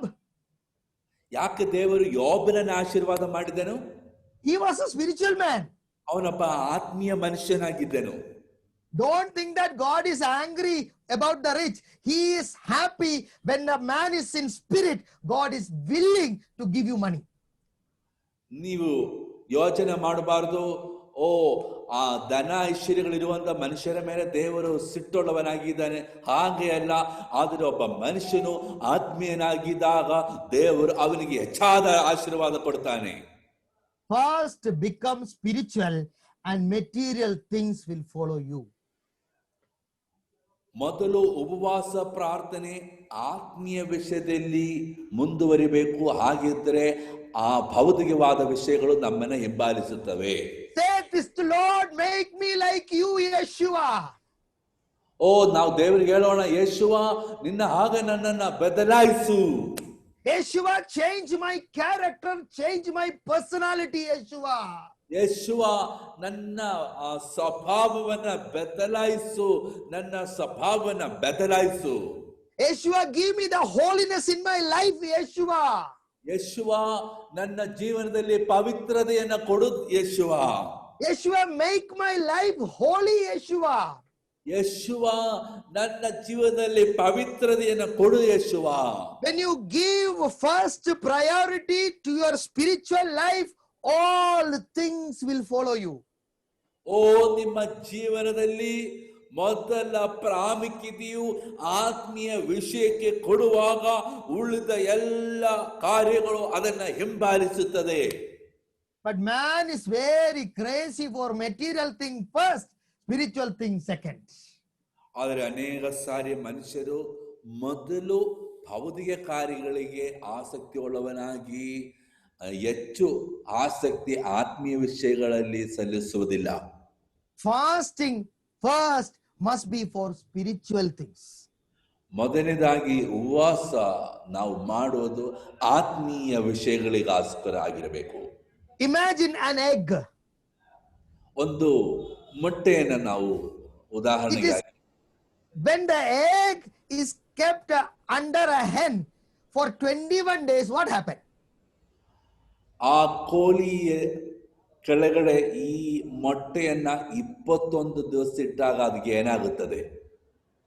Will the hen change or the egg change? Egg ಮೊಟ್ಟೆಗೆ ಬದಲಾವಣೆ ಆಗುತ್ತಾ ಅಥವಾ ಕೋಳಿಗೆ ಬದಲಾವಣೆ ಆಗುತ್ತಾ? When you fast, ನೀವು ಉಪವಾಸ ಮಾಡುವಾಗ God won't change, you will change. ದೇವರು ಬದಲಾವಣೆ ಆಗುವುದಿಲ್ಲ, ನಿಮಗೆ ಬದಲಾವಣೆ ಆಗಬೇಕು. Some people think that I am fasting to twist the hand of God. ಕೆಲವರು ಯೋಚನೆ ಮಾಡ್ತಾರೆ ದೇವರ ಕೈಯನ್ನ ತಿರುಗಿಸುವುದಕ್ಕೆ ನಾನು ಉಪವಾಸ ಮಾಡ್ತಾ ಇದ್ದೆ ಎಂಬುದಾಗಿ. God is telling my son, my daughter, I want you to change. ದೇವರು ಹೇಳ್ತಾ ಇದೆ, ನನ್ನ ಮಗನೇ, ನನ್ನ ಮಗಳೇ, ನೀನು ನಿನಗೆ ಬದಲಾವಣೆ ಆಗಬೇಕು. When you fast, you become the spiritual man. ನೀವು ಉಪವಾಸ ಮಾಡುವಾಗ ನೀವು ಆತ್ಮೀಯ ಮನುಷ್ಯನಾಗಿ ಬದಲಾವಣೆ ಆಗುತ್ತದೆ. When you fast, it is your heart going through a radical change. ನೀವು ಪ್ರಾರ್ಥನೆ ಮಾಡುವಾಗ ನಿಮ್ಮ ಹೃದಯವೇ ಒಂದು ಬಹಳ ಬದಲಾವಣೆಗೊಳಗಾಗುತ್ತದೆ. After fasting, you must walk out with humility, with holiness, with the fear of God, above all, with the nature of Yeshua. ನೀವು ಉಪವಾಸ ನಂತರ ಹೆಚ್ಚು ತಾಳ್ಮೆ ಉಳ್ಳವರಾಗಿ, ಹೆಚ್ಚು ವಿನಯ ಉಳ್ಳವರಾಗಿ, ಹೆಚ್ಚು ಭಯಭಕ್ತಿ ಉಳ್ಳವರಾಗಿ, ಆ ಯೇಸುವ ಆ ಸ್ವಭಾವ ಉಳ್ಳವರಾಗಿ ಹೊರಗೆ ಬರಬೇಕು. After coming out of fasting, you will say, it is not the world, it is the Lord that lives in me. ಉಪವಾಸ ನಂತರ ನೀವು ಹೇಳಬೇಕು, ಲೋಕವಲ್ಲ ನನ್ನಲ್ಲಿ ಜೀವಿಸುವಂಥದ್ದು ಯೇಸುವ ಆಗಿದೆ ಎಂಬುದಾಗಿ. That is the right fasting. ಅದೇ ಸರಿಯಾದ ಪ್ರಾರ್ಥನೆ ಉಪವಾಸ. Your wife will say, oh, before fasting, he was an angry man. After fasting, he became a gentleman. ನಿಮ್ಮನ್ನ ನೋಡಿ ವಿಶ್ವಾಸಿಗಳು ಹೇಳಬೇಕು, ಉಪವಾಸ ಪ್ರಾರ್ಥನೆ ಮುಂಚೆ ಅವನೊಬ್ಬ ಕೋಪವುಳ್ಳಂತ ಮನುಷ್ಯನಾಗಿದ್ದನು, ಈಗ ಅವನು ವಿನಯವುಳ್ಳ ಮನುಷ್ಯನಾಗಿದ್ದಾನೆ ಎಂಬುದಾಗಿ. Before that, he had problem with alcohol. After fasting, he has no alcoholic problem. ಅವರು ಹೇಳಬೇಕು, ಉಪವಾಸ ಮಾಡುವುದಕ್ಕಿಂತ ಮುಂಚೆ ಅವನಿಗೆ ಮದ್ಯಪಾನದಲ್ಲಿ ಅವನಿಗೆ ತೊಂದರೆ ಇತ್ತು, ಈಗ ಅವನು ಮದ್ಯಪಾನ ಮಾಡ್ತಾ ಇಲ್ಲ. Many people go into fasting like what you call a cat, come back like a tiger. Sorry, boss. Many people go into the fasting like a cat, but come back like a tiger, more fierce. ಅನೇಕ ಜನರು ಯೋಚನೆ ಮಾಡ್ತಾರೆ, fasting ಅಂದ್ರೆ ಒಬ್ಬ ಬೆಕ್ಕು ಹಾಗೆ ಹೋಗಿ ಒಂದು ಟೈಗರ್ ಆಗಿ ಹೊರಗೆ ಬರಬೇಕೆಂಬುದಾಗಿ. Some people go into the fasting like an angry man, come back after fasting like a big gunda. ಕೆಲವರು ಬಹಳ ಸಿಟ್ಟಿನಿಂದ ಉಪವಾಸ ಪ್ರಾರ್ಥನೆ ಮಾಡ್ತಾರೆ, ಮಾಡಿದ ನಂತರ ಗುಂಡ ತರ ಹೊರಗೆ ಬರ್ತಾರೆ. When you go into fasting and come back, you become, or your character is transformed into the nature of Christ. ನೀವು ಉಪವಾಸ ಪ್ರಾರ್ಥನೆ ಮಾಡಿದ ನಂತರ ನಿಮ್ಮ ಸ್ವಭಾವ ಅದು ಯೇಸುವ ಹಾಗೆ ಬದಲಾವಣೆ ಹೊಂದಬೇಕು. You will forgive. ನೀವು ಕ್ಷಮಿಸುತ್ತವೆ. You will adjust. ನೀವು ಕ್ರಮವಾಗಿ ಅಡ್ಜಸ್ಟ್ ಮಾಡ್ತೇವೆ. You will love. ನೀವು ಪ್ರೀತಿ ಮಾಡ್ತೇವೆ. You will start understanding people more. ನೀವು ಜನರನ್ನು ಇನ್ನೂ ಹೆಚ್ಚಾಗಿ ತಿಳಿದುಕೊಳ್ಳುತ್ತೇವೆ. Because now you are guided in the Spirit of God. ಯಾಕಂದರೆ ಈಗ ನೀವು ದೇವರ ಚಿತ್ತದಲ್ಲಿ ನಡೆಸಲಾಗುವಂತ ಜನರು. Your message will carry the fire. ನಿಮ್ಮ ಸಂದೇಶದಲ್ಲಿ ದೇವರ ಬೆಂಕಿರುತ್ತದೆ. Because it is not your words that coming out of your mouth, but the words of the one who sent you. His name is Yeshua. ಅದು ನಿಮ್ಮ ಮಾತುಗಳೆಲ್ಲ ನಿಮ್ಮಿಂದ ಹೊರಗೆ ಬರುವಂತದ್ದು ಅದು ದೇವರ ಮಾತುಗಳಾಗಿರುತ್ತದೆ. ಅವನ ಹೆಸರು ಯೇಸುವ ಎಂಬುದಾಗಿ. Yes, fasting is for spiritual changes. ಉಪವಾಸ ಪ್ರಾರ್ಥನೆಯು ಆತ್ಮೀಯ ಬದಲಾವಣೆಗಾಗಿರಬೇಕು. Let's go to the next thing about fasting. ಉಪವಾಸ ಪ್ರಾರ್ಥನೆ ಬಗ್ಗೆ ಎರಡನೇ ವಿಷಯ ನಾವು ನೋಡೋಣ. By sharp 12 I will finish this class. 12 ಗಂಟೆಗೆ ನಾನು ಇದನ್ನು ಮುಗಿಸುತ್ತೇನೆ. Tomorrow we will continue the same session. New things we will learn tomorrow. ನಾಳೆ ನಾವು ಇದೇ ಸೆಷನ್ ಅನ್ನು ನಾವು ಮುಂದುವರಿತೇವೆ. ಹೊಸ ಕಾರ್ಯಗಳು ನಾವು ಕಲಿತೇವೆ. This is only introduction which I am talking. ಇದು ಒಂದು introduction ಮಾತ್ರವಾಗಿದೆ. We are going to learn more scriptures next day, and the day after tomorrow we will be learning scriptures. ನಾಳೆ ಮತ್ತು ನಾಳೆ ದಿವಸದಲ್ಲಿ ಹೆಚ್ಚು ವಾಕ್ಯಗಳನ್ನು ಕೂಡ ನಾವು ಉಪವಾಸ ವಿಷಯದಲ್ಲಿ ಕಲಿತೇವೆ. Please remember me also in your prayers. ನನ್ನನ್ನು ಕೂಡ ನಿಮ್ಮ ಪ್ರಾರ್ಥನೆಯಲ್ಲಿ ನೆನೆಸಿಕೊಳ್ಳಿರಿ. So that I can tell you and teach all these things which the Lord has put into my heart. ನನ್ನ ಹೃದಯದಲ್ಲಿ ದೇವರು ಕೊಟ್ಟಂತ ಕಾರ್ಯಗಳನ್ನ ನಿಮ್ಮ ಮುಂದೆ ಕಲಿಸುವುದಕ್ಕೆ ಸಾಧ್ಯವಾಗುತ್ತದೆ. Without your prayer I cannot do anything. ನಿಮ್ಮ ಪ್ರಾರ್ಥನೆ ಇಲ್ಲದೆ ನನಗೆ ಇದನ್ನ ಮಾಡುವುದಕ್ಕೆ ಸಾಧ್ಯವಲ್ಲ. Remember my wife also in your prayer. She also had to be in this, but because of the government order she had to go. ನನ್ನ ಹೆಂಡತಿಯನ್ನ ನೀವು ಪ್ರಾರ್ಥನೆ ನೆಲೆಸಿಕೊಳ್ಳಿರಿ, ಅವರು ಕೂಡ ಇರಬೇಕೆಂಬುದಾಗಿತ್ತು. ಆದರೆ ಗವರ್ಮೆಂಟ್ ಆರ್ಡರ್ ಪ್ರಕಾರವಾಗಿ ಅವರು ಹೋಗಿದ್ದಾರೆ. But since this is recording, I can show it to her and she can also learn. That is why I told, please brother, record it. ಇದು ಇವಾಗ ರೆಕಾರ್ಡ್ ಮಾಡುವ ಕಾರಣದಿಂದ ನಾನು ಅವಳಿಗೆ ಇದನ್ನ ತೋರಿಸಿಕೊಡ್ತೇನೆ. So I want to go into the next step of fasting. What is fasting? ಉಪವಾಸವೆಂದರೆ ಏನು ಎಂಬ ವಿಷಯದ ಎರಡನೇ ಕಾರ್ಯವನ್ನು ನಾವು ನೋಡೋಣ. Some people think that fasting is dependent on the number of days. Number of days. ಕೆಲವರು ಯೋಚನೆ ಮಾಡ್ತಾರೆ ಉಪವಾಸವೆಂದರೆ ಎಷ್ಟು ದಿನ ನಾವು ಜಾಸ್ತಿ ಮಾಡ್ತೀರಾ ಅದರಲ್ಲಿ ಒಳಗೊಂಡಿದೆ ಎಂಬುದಾಗಿ. We have some what you call mathematics and some what you call numerological calculation in our brain. ನಮ್ಮ ಮನಸ್ಸಲ್ಲಿ ಈ ಉಪವಾಸದ ಬಗ್ಗೆ ಕೆಲವು ಲೆಕ್ಕಾಚಾರ ಇದೆ.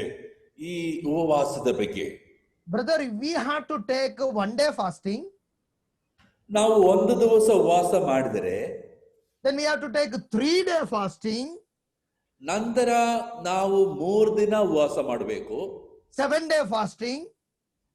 7 ದಿನ ಉಪವಾಸ ಮಾಡಬೇಕು. 21-day fasting. 21 ದಿವಸ ಮಾಡಬೇಕು. 40-day fasting. 40 ದಿವಸ ಮಾಡಬೇಕು. These are all the Pentecostal, you have to see this. If you are doing 2.5 days gone. ಇದೆಲ್ಲ ಪೆಂದಕೋಸ್ ಸಭೆಯ ಕೆಲವು ಲೆಕ್ಕಾಚಾರಗಳಾಗಿರುತ್ತದೆ. If you do fasting for 2.5 days gone, your fasting has no power. 3 ದಿವಸ ಮಾಡಬೇಕಾಗಿರುವಂತ ಉಪವಾಸ ಪ್ರಾರ್ಥನೆ 2.5 ದಿವಸ ಮಾಡಿದ್ರೆ ಆ ಉಪವಾಸ ಪ್ರಾರ್ಥನೆ ಹೋಗಿತ್ತು, ಅದಕ್ಕೆ ಯಾವ ಫಲವಿಲ್ಲ. Brother, 10 days good, but 8 days don't do. Not right. ದಿವಸ ಚೆನ್ನಾಗಿರುತ್ತೆ, ಆದ್ರೆ 2 ದಿವಸ ಮಾಡಬಾರದು. Whether you need to at least take 20 days means you are failed, gone, cancelled. All prayer go to kachara box, gone. 20 ದಿವಸ ಮಾಡಬೇಕಾಗಿರುವ ಪ್ರಾರ್ಥನೆ 20 ದಿವಸ ಮಾಡಿದ್ರೆ ನಿಮ್ಮ ಎಲ್ಲಾ ಪ್ರಾರ್ಥನೆ ವ್ಯರ್ಥವಾಯಿತು, ಅದು ಕಚ್ಚಡ ಬಾಕ್ಸಿಗೆ ಹೋಗಿದಂಗೆ ಆಗಿರುತ್ತದೆ. What about 40 days? See, minimum 40. ನೀವು ನೋಡಿ, 39 means you will go into hell. 40 ದಿವಸ ಉಪವಾಸ ಪ್ರಾರ್ಥನೆ, ಅದರಲ್ಲಿ ನೀವು 39 ದಿವಸ ಮಾಡಿದ್ರೆ ಮುಗಿಸಿದರೆ ಅದರ ಪ್ರಾರ್ಥನೆ ನಿಮಗೆ ಫಲವಾಗುವುದಿಲ್ಲ.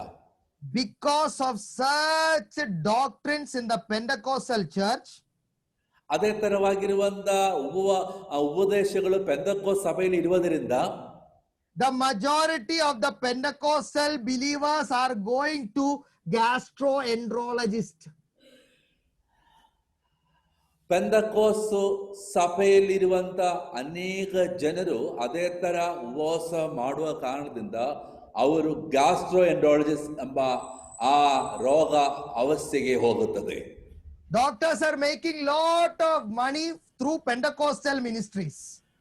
ಪೆಂತೆಕೋಸ್ತ್ ಸಭೆಯ ಸೇವೆ ಮುಖಾಂತರವಾಗಿ ಅನೇಕ ಡಾಕ್ಟರ್ಗಳಿಗೆ ಒಳ್ಳೆಯ ಆದಾಯ ಬರ್ತಾ ಇದೆ. Many of the Pentecostal people are down with the gastric problem, ulcers, gallstone problem, and what not, all kind of problem they have. ಅನೇಕ ಪೆಂತೆಕೋಸ್ತ್ ಸಭಾ ವಿಶ್ವಾಸಿಗಳಿಗೆ gastric problem, gall stone problem, ಹಾಗೆ ಅಲ್ಸರ್, ಈ ಪ್ರಾಬ್ಲಮ್ಗಳ ತೊಂದರೆಗಳಿಂದ ತುಂಬಿಕೊಂಡಿದೆ. Oh, Moses had ulcer. ಮೋಶೆಗೆ ulcer ಇತ್ತು ಎಂಬುದಾಗಿ ಹೇಳ್ತಾರೆ. Peter had gastric problem. ಪೇತ್ರನಿಗೆ ಗ್ಯಾಸ್ಟ್ರಿಕ್ ಪ್ರಾಬ್ಲಮ್ ಅಂತ ಹೇಳ್ತಾರೆ. Every 60 plus people in Pentecost, they have problem with the constipation, these and that and what not. 60ಗಿಂತ ಹೆಚ್ಚು ವಯಸ್ಸಿರುವಂತ ಅನೇಕ ಪೆಂತೆಕೋಸ್ತ್ ವಿಶ್ವಾಸಿಗಳಿಗೆ ಕಾನ್ಸ್ಟಿಪೇಷನ್, ಅದೇ ತರವಾಗಿರುವಂತ ಪ್ರಾಬ್ಲಮ್ಗಳು, ತೊಂದರೆಗಳಿದೆ. Because some people have given them some stupid ideas in their mind and they think that, oh, this is the way to do it. ಯಾಕಂದರೆ ಕೆಲವು ಜನರು ಇದೇ ತರವಾಗಿರುವಂತ ಕೆಲವು ಮಾಹಿತಿಗಳನ್ನ ಕೊಟ್ಟು ಜನರನ್ನ ನೀವು ಹೀಗೆ ಮಾಡಬೇಕೆಂಬುದಾಗಿ ಅವರನ್ನ ಕಲಿಸಿಕೊಟ್ಟಿದ್ದಾರೆ. Understand, fasting is individualistic thing. ನೀವು ಅರ್ಥ ಮಾಡಿಕೊಳ್ಳಿರಿ, ಉಪವಾಸ ಎಂಬುದು ವೈಯಕ್ತಿಕವಾಗಿರುವಂತ ಕಾರ್ಯವಾಗಿರುತ್ತದೆ. The New Testament, understand the New Testament. ನೀವು ಹೊಸ ಒಡಂಬಡಿಕೆಯನ್ನ ಅರ್ಥ ಮಾಡಿಕೊಳ್ಳಿರಿ. You know what the major doctrines are doing? ನಿಮಗೆ ಗೊತ್ತಿದೆಯಾ ಹಲವಾರು ಆ ಉಪದೇಶ ಏನು ಕಲಿಸ್ತಾ ಇದೆ ಎಂಬುದಾಗಿ? They are taking the Old Testament and giving it and presenting it through the New Testament. ಅವರು ಹಳೆಯ ಒಡಂಬಡಿಕೆಯ ಕಾರ್ಯಗಳನ್ನು ತೆಗೆದು ಹೊಸ ಒಡಂಬಡಿಕೆಯ ಮುಖಾಂತರವಾಗಿ ಕೊಡ್ತಾ ಇದೆ. They are bringing the Old Testament and presenting it like a New Testament. ಹಳೆಯ ಒಡಂಬಡಿಕೆಯನ್ನ ತೆಗೆದು ಅದು ಹೊಸ ಒಡಂಬಡಿಕೆಯಾಗಿ ಅವರು ಜನರಿಗೆ ಕೊಡ್ತಾ ಇದೆ. They are making 1 week old chicken and taking it and giving you on Sunday like a new fried chicken. 7 ದಿವಸ ಇರುವಂತ ಆ ಚಿಕನ್ ಭಾನುವಾರ ಹೊಸ ಫ್ರೆಶ್ ಚಿಕನ್ ತರ ಕೊಡ್ತಾ ಇದೆ. And all believers are eating and having stomach problem.